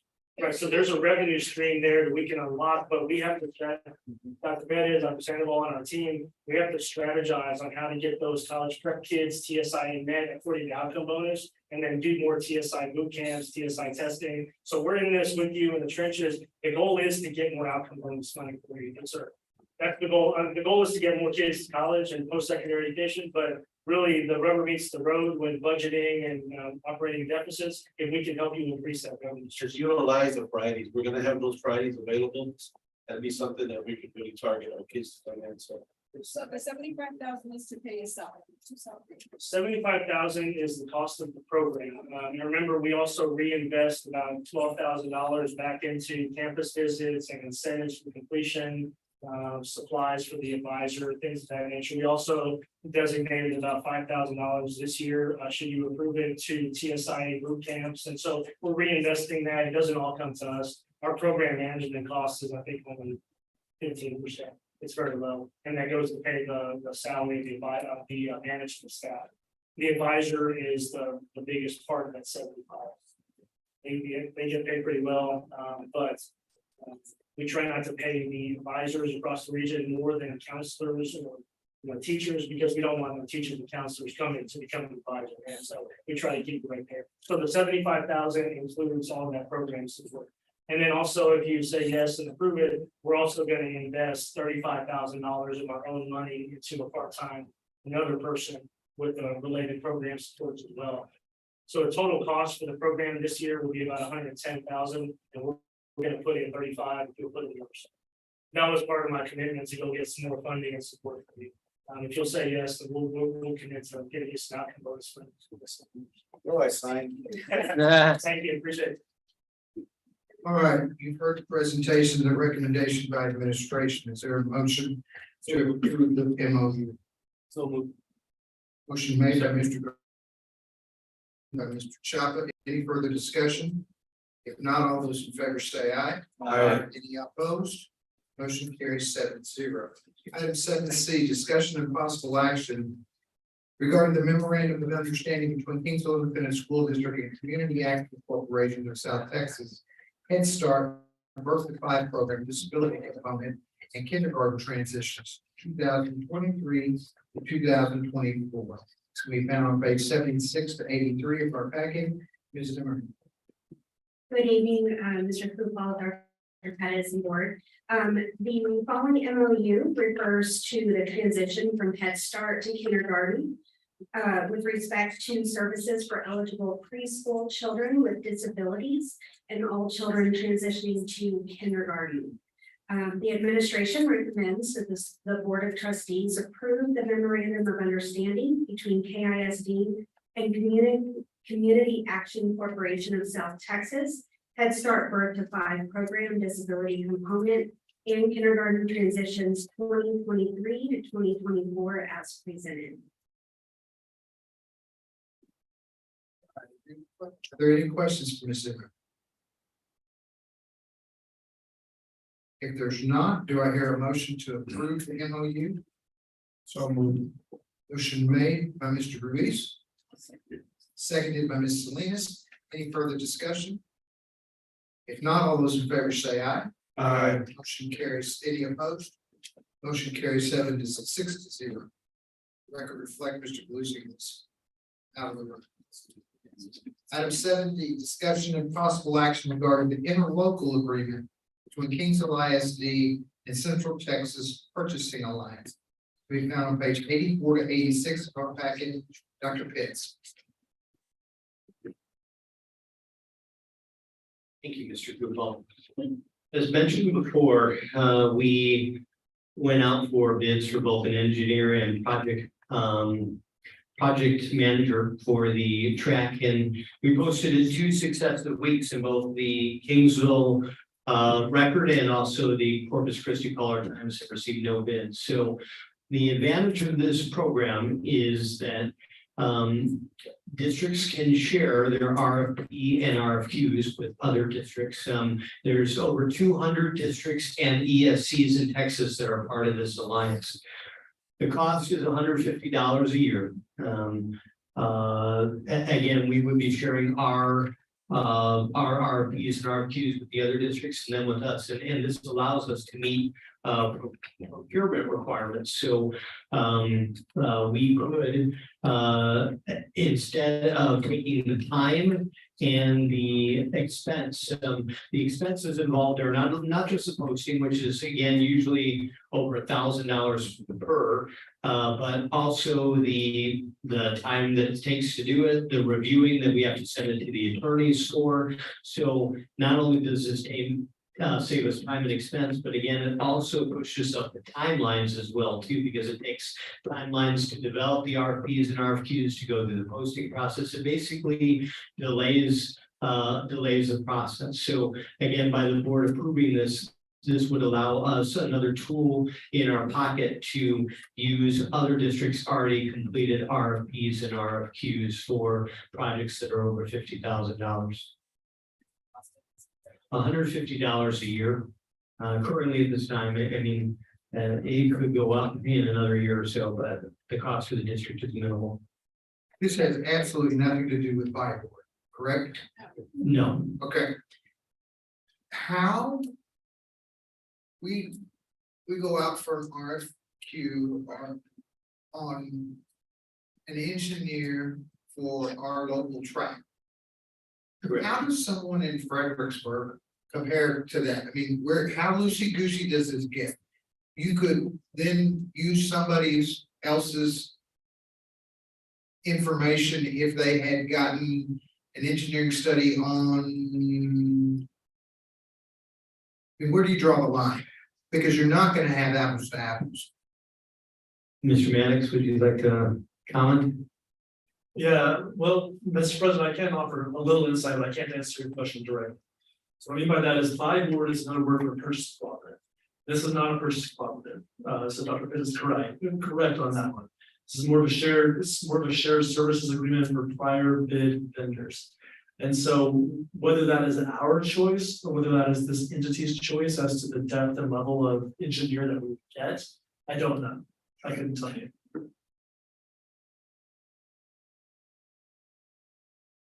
What it does. Who makes that call? Dr. Pitts? The board? The group there? I mean, how do we know that what they submitted as a request is going to be comparable to what we really need for a request? Ultimately, everything over 50,000 will come through the board anyway to be approved. So that would be something that the administration would bring a recommendation to the board. It saves a lot, it's gonna save you a lot of time, Dr. Pitts, because of the fact that when we purchase our vehicles, we go through the people that have already established a procurement process. And TxDOT says they're good, whatever they set aside, we accept. I don't have to go out and get the prices on these vehicles, the specs and everything's already taken care of. I just say, this is what I want. They hand it to us. In this case. If you find something, then it needs to just come to us for approval. Right, so ultimately it will go through you anyway, it just gives us another option because like we were out of. We were out of options this time when we didn't receive any bids. So Trustee Garcia, just to be clear, so that would be a purchase order. Okay, so that's not what this is. Just it's almost acts as the same, but it's not exactly the same. Just want to get clarification. RFPs. RFPs and RFQs. I know. We just did an RFP. And it was a very lengthy process, because we needed to send it to the attorney, and you know, they have to review it, with the changes, or whatever, so $150 was cheap.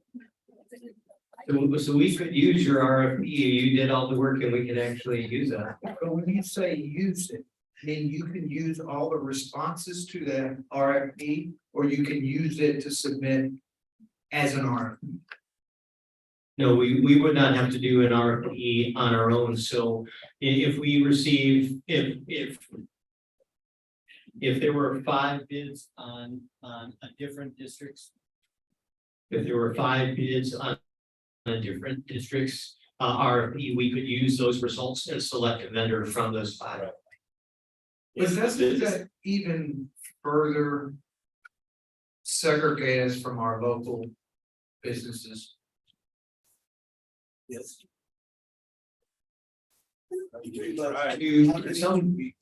How many contractors have come that are local have come to the board? No, I get it, but like a little while ago, we're talking about 2 vans. Yes. Do you even give the local guys a shot? Because we're certainly knocking on their door for ads and donations and all other kinds of stuff. Absolutely, we do. With almost everything that we do, if we have a local vendor, we encourage them to bid. But they wouldn't have bid in Alpine's RFQ. Probably. Correct, but we have Houston and we have San Antonio that are basically fairly close to us that are gonna attract a lot more vendors that are gonna bid there than that are gonna put in for our school district. And I know that they went to Beaumont to pick them up, right? Yeah. So. What they do is. No, we scoured our market for months and Then, yeah, at that time, there was supply chain, there just wasn't anything available. so this would be just another tool, not saying that we're gonna default to this, but it would be another option for $150 a year. I mean, it's both worth it, but, you know, I just want to make sure that. You borrow RFPs or RFQs for stuff that.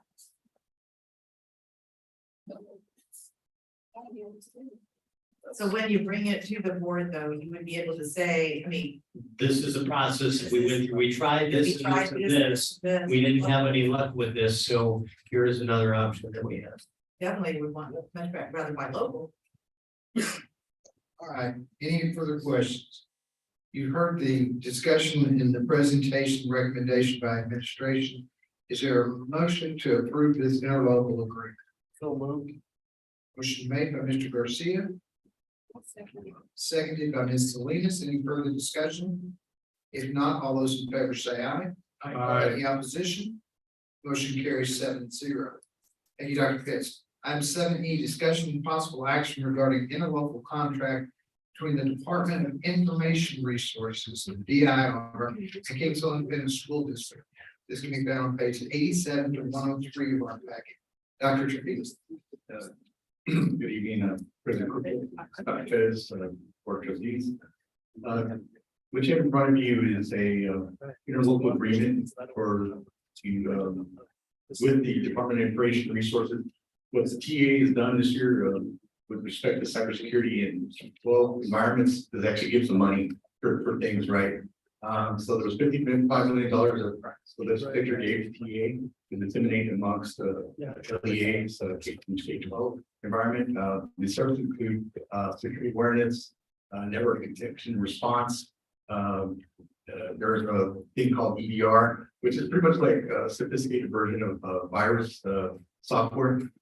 This case, it's managed software, it's much needed, especially, these are things that are available to state agencies and higher ed. When I was in higher ed, these were things that were available to me when I was an IT professional in higher education. Now they're finally giving this stuff over to the K-12 environment, especially in the last few years where education is a big target for data, especially social security's, bad actors out there will open up a credit card and under its name, it could be a kindergarten, they're just looking for a name, social security.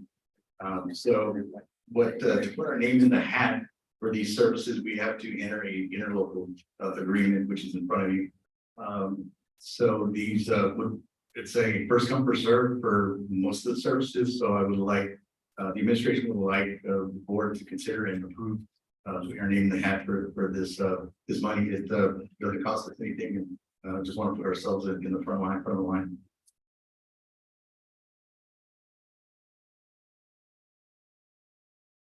Any questions?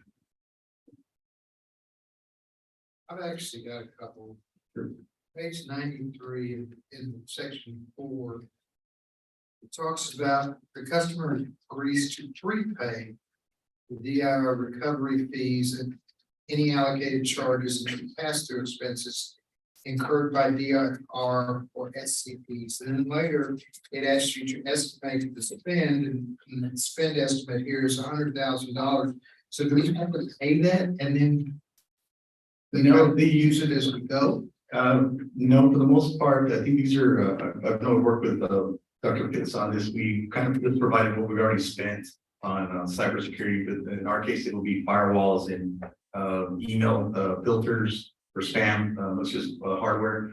I know that the prepaid part, that when I've talked to ESC2 and some other information security officer out of ESC1, will be responsible for the virus software. It's based off our enrollment, so it would cover about half of our employment or employees rather, and servers. So my understanding is it's just more of the just covering the cost with respect to installing the virus software. They want to be paid up front before they do the work. Right, so at least it would cover, it wouldn't cover the full amount to cover our employees and our assets. At least it would give us a kickstart and get us in there. And the coverage, if you look in there, that I've not verified it will cover the next two school years. So this year and then the following school year. Any other questions?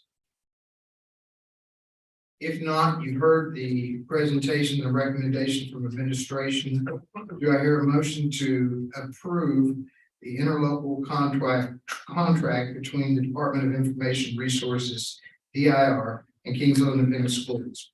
So moved. Motion made by Mr. Ruiz, I'll second. seconded by Ms. Salinas. Any further discussion? All those in favor say aye. Aye. Any opposed? Motion carries 7-0. Thank you. Item 7F, discussion and possible action regarding the federal work study agreement between Texas A&M University Kingsville and Kingsville Independent School District. This can be found on page 104 to 107 of our packet. Dr. Bessanice. Thank you, Mr. Coupon, members of the board, and Dr. Bennett. So what you have before you is the agreement between Texas A&M Kingsville and our district. The purpose of this is to provide work to students eligible to participate in federal work study program. These identified students would be coming to us in our district as potential tutors in our schools and so forth. Texas A&M recently shared with us that, and it's mentioned in the agreement, that they will be paying the students $12 an hour, which is an increase from the minimum wage of $7.25. So administration recommends that the Board of Trustees approve the federal work study agreement between Texas A&M University Kingsville and Kingsville ISD School District for the 2023-2024 school year. These tutors belong to A&M Yes, ma'am. and they'll pay them. Yes. On our end, who coordinates this? Dr. Bessanice and Dr. Silva. Dr. Silva from Tamuke and Dr. Bessanice from here. Any further questions? So there's no cost to KSC. No, sir. and Kiesel pays half and. Yes, they pay for. And all background checks are done by. Yes. college. And it's only for the eligible students. Correct. The work study program is a very good program. It's such a- no doubt. But I think that, if based on their enrollment numbers, they may even have a waiver where they pay 100%.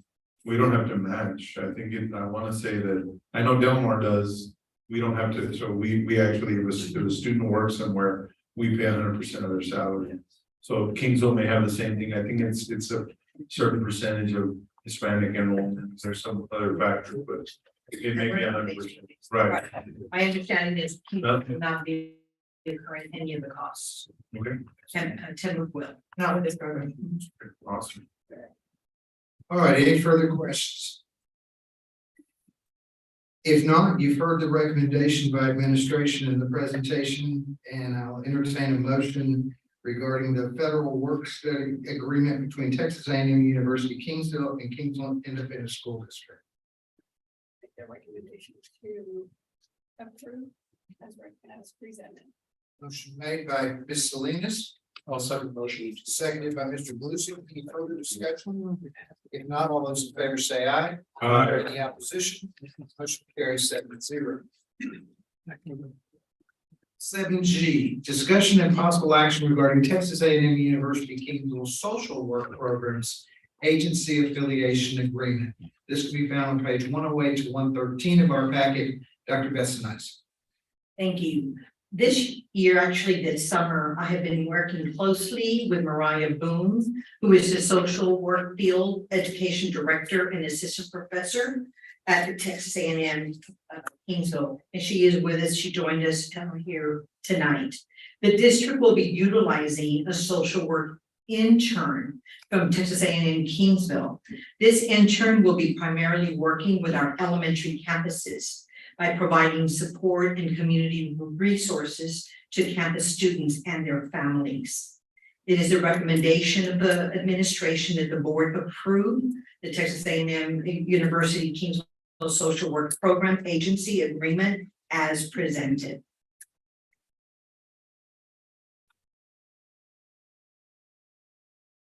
You said she was an intern. Yes, Ms. Boone is here. If you'd like to ask her any direct questions about what our agreement in with the interns. It's a student intern, correct? College level student intern. That is probably in like what level of, Ms. Boone, would you like to go? and I guess again, my question is gonna be who supervises this student? And because it's social work, what happens if it's not a good fit? Hello, my name is Mariah Boone. So we have two levels of students that you might see, and of course, it's always going to be the district's choice, but we have students at the baccalaureate level who are seniors and they do field placements. I myself am really over the graduate program, so I have graduate students who field placements.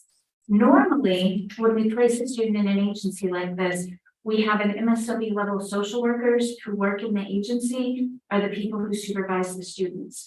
Now, if there are no social workers employed by Kingsville ISD, the school district would decide somebody with a master's degree and related experience, you know, maybe a school counselor or someone or a school psychologist or somebody like that, might be the person who supervised the student on campus. And what we do in those cases where there's not a social worker available is we also make sure that the student goes to additional weekly supervision with a social worker off, outside of the agency so that they get the whole picture. But we would send a student to interview with the district before, they decided whether or not they wanted to accept that student. You don't have to accept the student who's matched with you. And of course, I'm very available if there's ever any issue or you need, the district needs support, I'd be happy to help. And this will be at the elementary campus, correct? Yes. I've got a question. Will the student assigned to work on the internship, will they be getting internship credit? Yes, it's a course. In social work, it's our signature pedagogy. We're very serious about their field placements. No, I understand that, and that's why I agree that it is tremendously important both to them and God will certainly take all the help we can possibly get. But how many hours do you think a week this student would actually, Approximately 20? Okay. Are there any further questions? Just to let you know, my understanding about. Even if we get student workers here. The maximum the university will work students, as far as I know, is 19 hours a week. Because they don't pay them. Benefits. So they keep those hours down, so that's good. Well, actually, federal guidelines will prohibit more than 19 hours. That's a federal regulation, and student can't work more than 19 hours. Now, if they do, they gotta be on top of the work study funds directly from the department. So if 19 hours is max.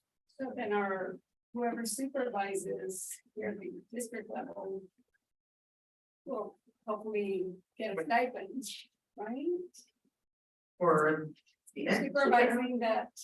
Oh, the social council, worker? the counselors, it depends on how we arrange for them. I know we're really looking at one elementary that has a very large size right now that we're primarily wanting to look at that, but the residents has been looking at, but that hasn't been solidified yet until we find out if we're gonna, y'all gonna approve this first, and then we'll start the groundwork tomorrow as far as who will be supervising. But the social worker would go to the 3 elementaries. Yes, Okay. we'll have scheduled. And if I may just add, the role of social workers within schools is very unique in their focus and helping families with community resources. In the district I came from a few years ago, we had none. And to this date, I think it's a larger district. They have like 36 social workers now throughout the schools. We have 2 in our district. Yes, I guess, and ma'am, I'm they are very- very- Yes. So one of the things we've talked about, Dr. Bettis and I, and Sandoval, is that we're right here in the hub of having a university in North Forward. And so we began talking this summer and wanted to partner and say, bring us an intern. Miss Tracy, Warren, thank you. It can be one of the supervisors. She is almost gonna finish in December as a school psychologist, and I as well have supervised for other interns. So we do have supervision here along with the university. That's good. The ones we have are available 24/7, so, which is good. Right. Trying to grow our own. Yeah. All right, any other questions? If not, I'll entertain, you heard the presentation and discussion. I'll entertain a motion regarding the Texas A&M University Kingsville Social Work Program Agency Affiliation Agreement as presented. So moved. Made by Mr. Garcia, I'll second. seconded by Ms. Salinas. Any further discussion? If not, all those in favor say aye. Aye. All those opposed? Motion carries 7-0. Thank you, Dr. Bessanitis. I'd like to thank Dr. Bessanitis for all the work she's been doing with our partnerships with PAMUK. She's really been a vital resource in that. Thank you. Ladies and gentlemen, according to my agenda, we are about halfway through our meeting, but it has been 2.5 hours. And I'm going to call a 5-minute recess. And the other.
Item number 7H, discussion and possible action regarding school safety training class completion.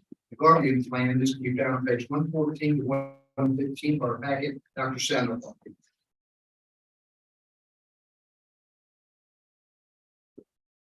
Thank you, sir. July 17th, 18th, 2023, the school safety training was conducted, otherwise known as the Guardian training, was provided to King ISD to two KISD employees that were selected to be armed educators / employees to defend themselves and students prior to the arrival of law enforcement in the event of an active shooter or active killer event. The district administration is recommending that the board of trustees approve the list of educators and employees that completed the school safety training class to carry a defensive handgun on school grounds to defend themselves as students in the event of an active shooter or active killer event. All right, board, initially, I was going to have this item pulled and taken into executive session since it involves safety.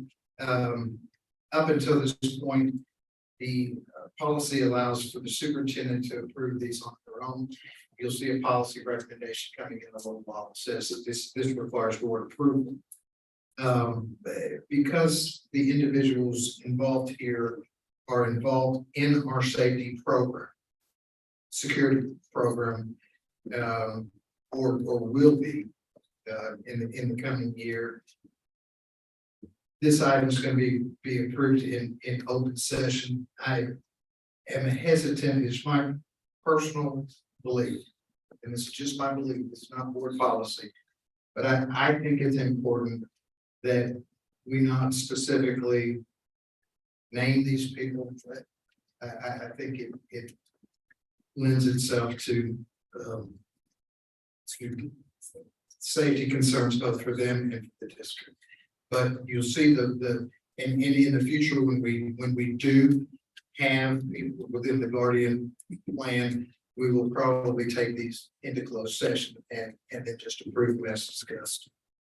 You've heard the recommendation, and fantastic that we've got some additional people that are going to be able to help us on campuses.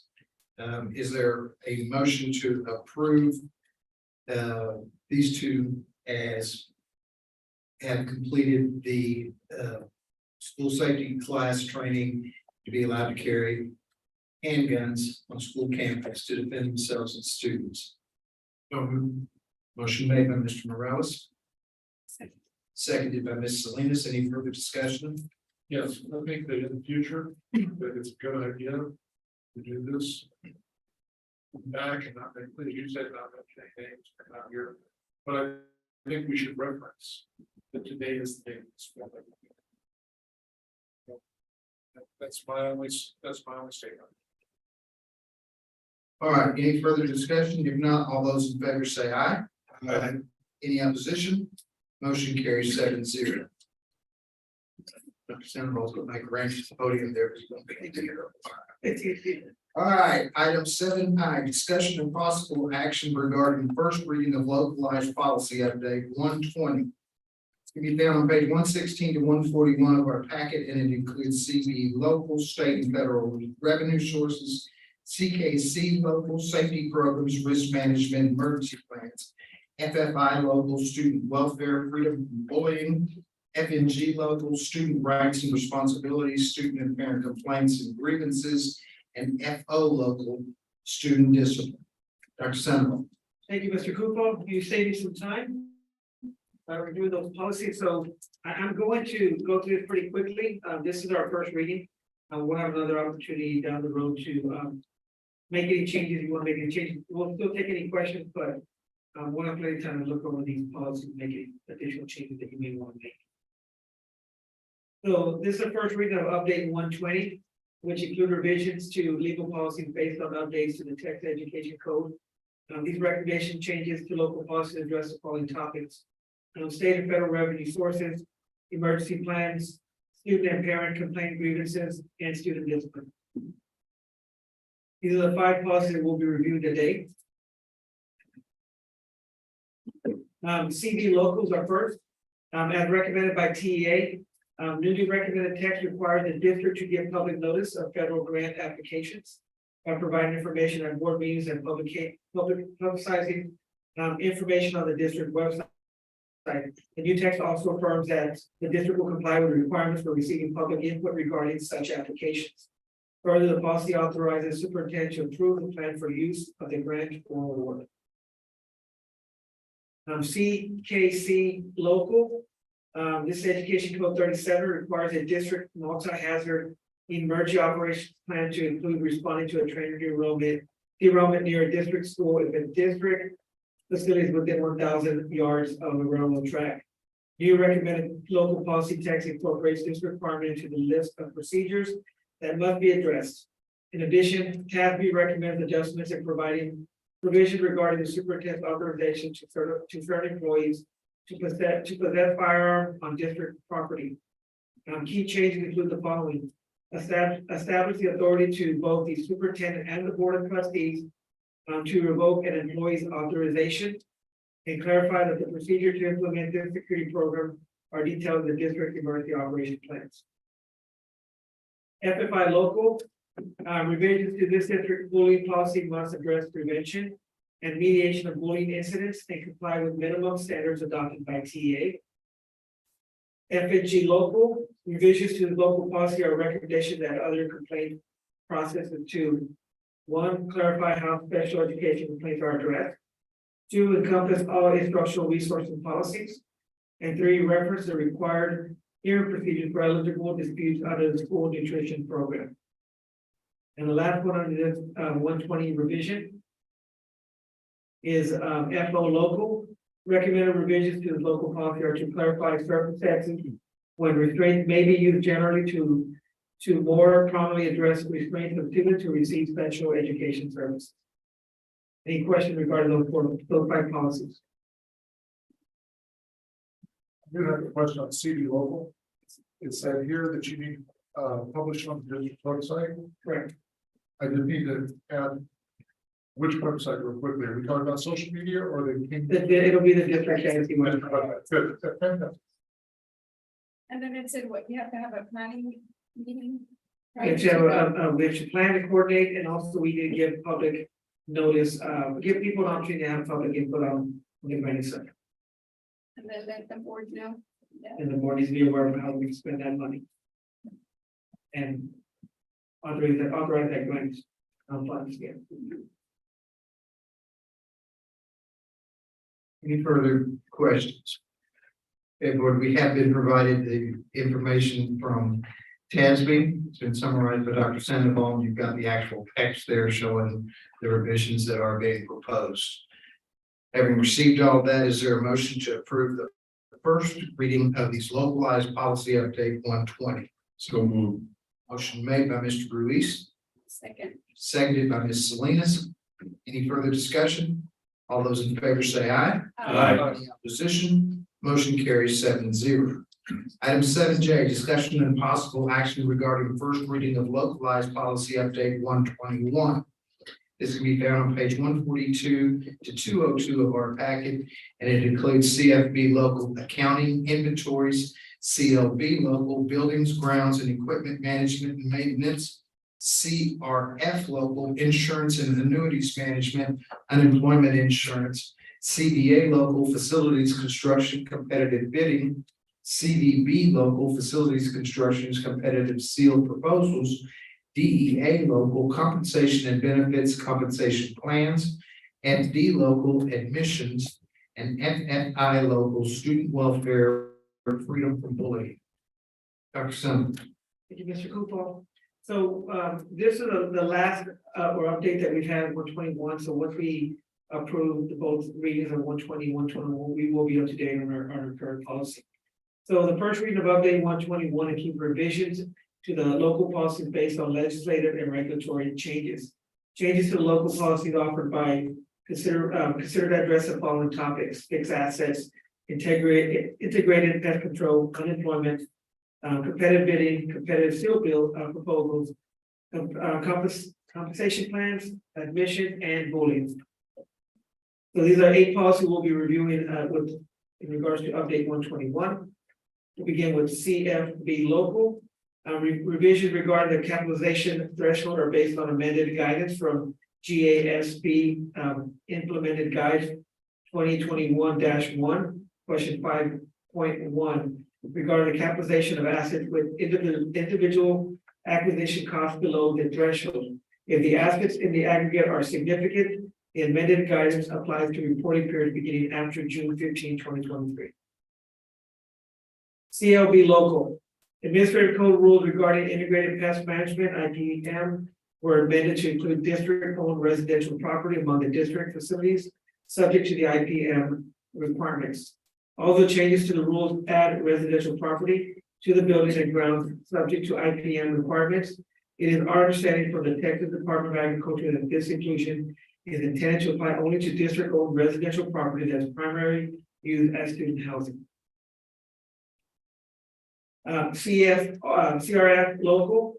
There are no significant revisions to this text on reasonable assurance. However, the policy template has been updated to accommodate the new adopted date, function, and policy online. CBA local, policy BJA local, well, that should be CBA local, authorized, no, I'm sorry, policy B, JA local authorizing the superintendent to delegate responsibilities to other employees to the district as permitted by law. This is not necessary to include a reference to the superintendent's designee at specifications. In addition, the policy template has been updated to accommodate the new adoption date function to policy outline. So CBA local basic references the other policy, that's why it's no longer needed. CBB local, as noted in the previous slide, policy BJA local authorizes the superintendent to delegate responsibility to other employees. It's very similar to B or CBA. So I'm not gonna go over that language unless you want me to. Skip it. All right, DEA local, to eliminate the possibility of confusion about the frequency of pay, we recommend replacing bi-monthly with a more specific and widely used semi-monthly. Other revisions are recommended for clarification and consistency with policy style. FD local, recommended revisions to this policy and transition assistance reflect the repeal and replacement of administrative code provision regarding awarding credit to a student who is homeless or in substitute care. Under the new rule, a district must adopt a policy to ensure credit has been awarded appropriately prior to enrollment. Other changes provide greater flexibility for the district with regard to requiring proof of residency by removing specific requirements and referring to administrative regulations. And FFI local.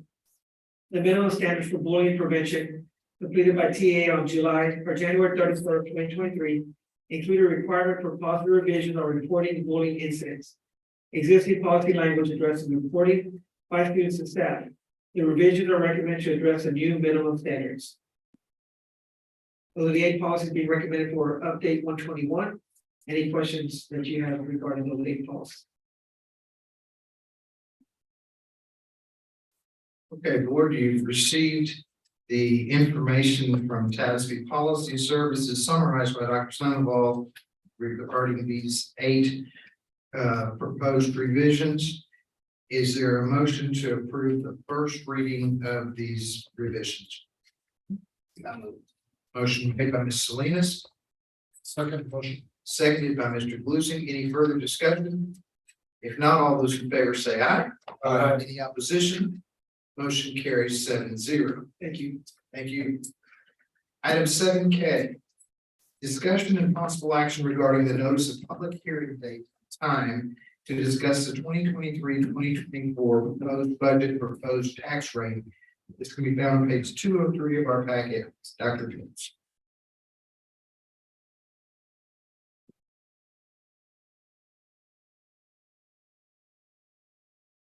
Thank you, Mr. Gufall. We've already talked about the date and time.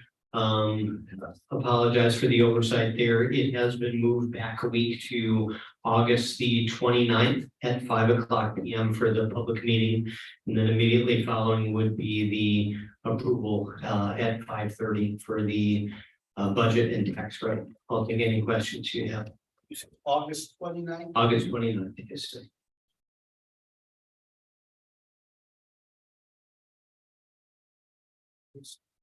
First. is Tuesday. 8th, 15th, 22nd, 29th. So this is the final Tuesday in August. Yes. And board, what we have tried to do historically is prevent this from happening. And it was believed in the past that it was because we were always just behind in getting the budget put together. And that's not the case at all. As you can see from the numerous number of calendars that have been provided this year, the tax rates coming from the appraiser should have come July the 25th. at the absolute latest. And many districts get it even prior to that. This has been an unusual year for the state. It's also been an unusual year for this local appraisal district, and so you're not going to get those numbers to the first. I hope you get them then. Because of the time involved and the number of meetings that we have to have, this is not ideal, but it is when the earliest that we believe that we're going to be able to hold a public hearing and discuss the proposed budget. And should we not adopt the budget that night, we're gonna have some issues. We won't be able to spend money until we do adopt the budget. Right. And so it could well be that we get close to that period of time and may post for some potential meetings if we feel that we still have some contentious areas, because the budget has to be submitted by the 31st. After the 29th, there would not be sufficient posting, so it may be that we post for a meeting also on the 30th, 31st if needed, if we've got items to iron out. But I'm convinced that that's not gonna be an issue. You've heard the presentation and the recommendation that the public hearing and to discuss the proposed budget and proposed tax rate be set for August 29th, 2023 at 5:00 p.m. Is there a motion to that effect? Wait a minute. 5 o'clock or 5:30? 5:00. We have a public hearing at 5:00 and the meeting would begin at 5:30. So move. Motion made by Mr. Ruiz, One second. seconded by Ms. Salinas. Any further discussion? If not, all those in favor say aye. Aye. Any opposition? Motion carries 7-0. Item 7I, discussion and possible action regarding purchases over $50,000.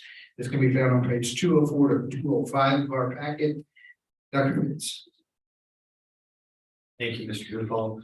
Daniel Terrazas has served the district for many years for doing student evaluations.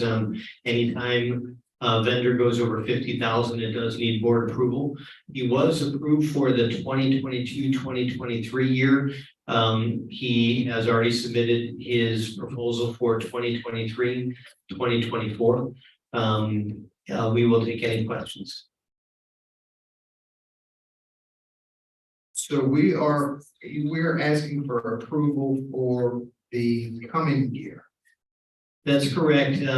Students return back July the 31st. So this vendor, again, wanted to ensure that we were able to contract him for the whole 2023-2024 year before he started servicing students. And does this cover that entire period, or does it? This would cover from September 1 of 2023 all the way to August 31 of 2024, going over $50,000. This year, the vendor was close to $70,000. Okay, so. Which was already approved by the board for 2022-2023. This is for the new budget. Correct, yes. But we have no idea, I mean, there's no amount listed here. So if he bills for 140,000, we'll never see it the board again, except in the check register. That is correct. When the board approves, they approve us going over 50,000, but we do not approve a specific amount. Don't we have a psychologist who, that's always, Yes, sir. Can you repeat your question, please? Yes, she is an LSSP intern, so she is going to be completing her internship in December. So, I think the biggest question, or probably a question that's looming, Mr. Kupal, is that we cannot project how many students we need to test. So currently, this gentleman has been testing for Kingsville for maybe 5 or 7 years, because we've never had an LSSP on our team, on our staff. So we've always sent him all the evaluations. We can never project how many students need a psychological evaluation. And those are the types of evals that he does for us, and our extensive AU evals, and mainly all of our psychologicals. So my hope is that when this Tracy Warren completes her work, and I happened to speak to her last week, she has no interest in moving. She loves Kingsville. They just bought a home in Corpus. She wants to continue to work for Kingsville ISD. So this amount of money that we've spent over the last 5 years, I project will start coming down when she can start incorporating some of the evaluations here. okay, so like right now, what is she able to do? She's able to do counseling. She provides all the services for counseling for all of our students that have IEPs.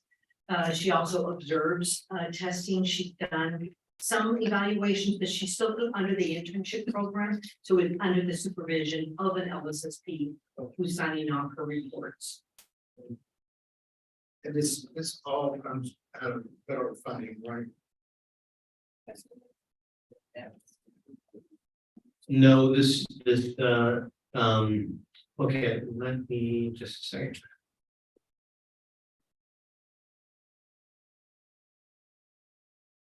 Says it comes out of Fund 1993 level. Yes, so this does come out of the general fund. We do pay for some of our services out of federal funds, but this one has been paid historically out of the general fund. If this reimbursed. Do you know, Dr. Messner? We do some charge billing through our evaluations. Always to count towards that. Some of it, but this is depending on the type of eval. This psychological. Goes along. Yes. All right, any further questions? Heard the presentation, the recommendation by administration. Is there a motion to approve placing Mr. Terrazas on the list of vendors over $50,000?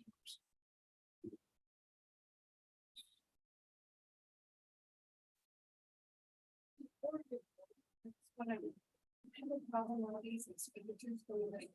Don't. Oh. So before I vote, I just wanted to say that. You know, there's a lot of expenditures that are gonna go from another funding source to general fund. It just seems that there's gonna be so many of them. Are we gonna? Do you want to explain, Dr. Pitts, why it's not coming out of the special ed? Certainly, there is a pot for special education that is IDFE. And that can only pay for a certain number of expenditures because it's a limited pot of money. It still is special education, but special education has general education funds and they have IDFE funds. So it's just the amount of all the expenditures in special education, not everything can come out of IDFE because there's too much. And students who do not qualify. If they get evaluated, if they don't qualify, then they're not special ed kids. Because they didn't qualify. So I don't think we could pay it on IDFE, or, You can pay the evaluation, but not. The evaluations could be paid out of federal funds, but again, there's a limit to the number of federal funds that we have, unfortunately. And or if it helps, you don't have to do an open approval, you could have a return approval, for example, approved up to 75,000, just picking a number before it returns back to the board, if that helps. It helps numbers. Yeah, because there's a number of. The intent of the policy is to ensure that the board is giving due diligence in doing its fiduciary duty by looking at large expenditures. And we have arbitrarily set a number at 50,000. And we have a number of expenditures that exceed that because they're recurring throughout the year. And that doesn't really help us a lot to say, okay, we've got an open-ended ticket here. Because while this past year, this number was 70, my guess is that this gentleman bills on a per evaluation, per test or something along those lines. And there could be a legitimate reason why it goes to 140,000 or something in the course of the next year. But we would have no way of knowing that. And so I like the idea of saying that this year, we believe the services this year were 70. Correct. I would propose a motion to approve purchases over 50,000, but no more than 75,000 to Mr. Terrasas without further board. That is a valid concern brought before the board, and what I can do on future items over 50,000 is I can bring it with a number, and then the board approves up to that number if the board so chooses to approve it. And it may be that we'll look specifically at that policy to see if there's some way, we've tried wordsmithing it, but we'll see if there's some way that we can clarify that.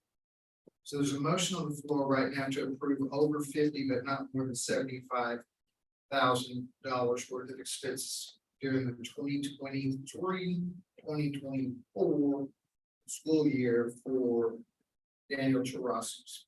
Without bringing it back for further board approval. Is there a second? Second. Motion made by Mr. Coonville, seconded by Mr. Garcia. Any further discussion? If not, all those in favor say aye. Aye. Any opposition? Motion carries 7-0. Item number 8, the board will enter, thank you, Dr. Pitts. Item 8, the board will enter into closed session in accordance with the Texas Open Meetings Act, Texas Government Code 551.071, 551.074 to deliberate and consider the following. 8A, consider and deliberate regarding resignation of contracted employee. 8B, consider employment of contracted personnel diagnostician. 8C, discussion and approval of the sale of real estate contract. 8D, discussion regarding the process and timeline of superintendent evaluation. 8E, discussion with legal counsel regarding legal and personnel matters. No action will be taken until a return. We are entering closed session at 8:43 p.m.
We now return to open session and take necessary action on matters which the board may discuss in open session, and upon which action may be taken. We are returning to open session at 9:29 p.m. Item 9A. Discussion and possible action regarding the resignation of contracted employee. Dr. Pettis. Administration recommends that the Board of Trustees approve the resignation as presented in closed session. You've heard the presentation and the recommendation. Is there a motion to approve? So moved. Motion made by Mr. Bluesing, Second. seconded by Mr. Ruiz. Any further discussion? If not, all those in favor say aye. Any opposition? Motion carries 7-0. Item 9B. Discussion and possible action regarding the employment of contracted personnel. Administration recommends that the Board of Trustees approve the following contracted employees as presented as presented in closed session for diagnostician. You've heard the recommendation by administration. Is there a motion to approve? Motion made by Ms. Salinas, Second. seconded by Mr. Ruiz. Any discussion? All those in favor say aye. Any opposition? Motion carries 7-0. Item 9C, discussion and possible action to approve the sale of real estate contract. You've each received a copy of the proposed real estate contract. Conforming to the form that we had asked our attorney to devise. I will make a motion that we accept and approve the execution of the real estate contract presented to us. Is there a second? Second. Motion made by Mr. Kufal, seconded by Mr. Chapa. Any further discussion? If not, all those in favor say aye. Any opposition? Motion carries 7-0. Item number 10, there being no further action to come before this board, I declare this board meeting adjourned at 9:31 p.m.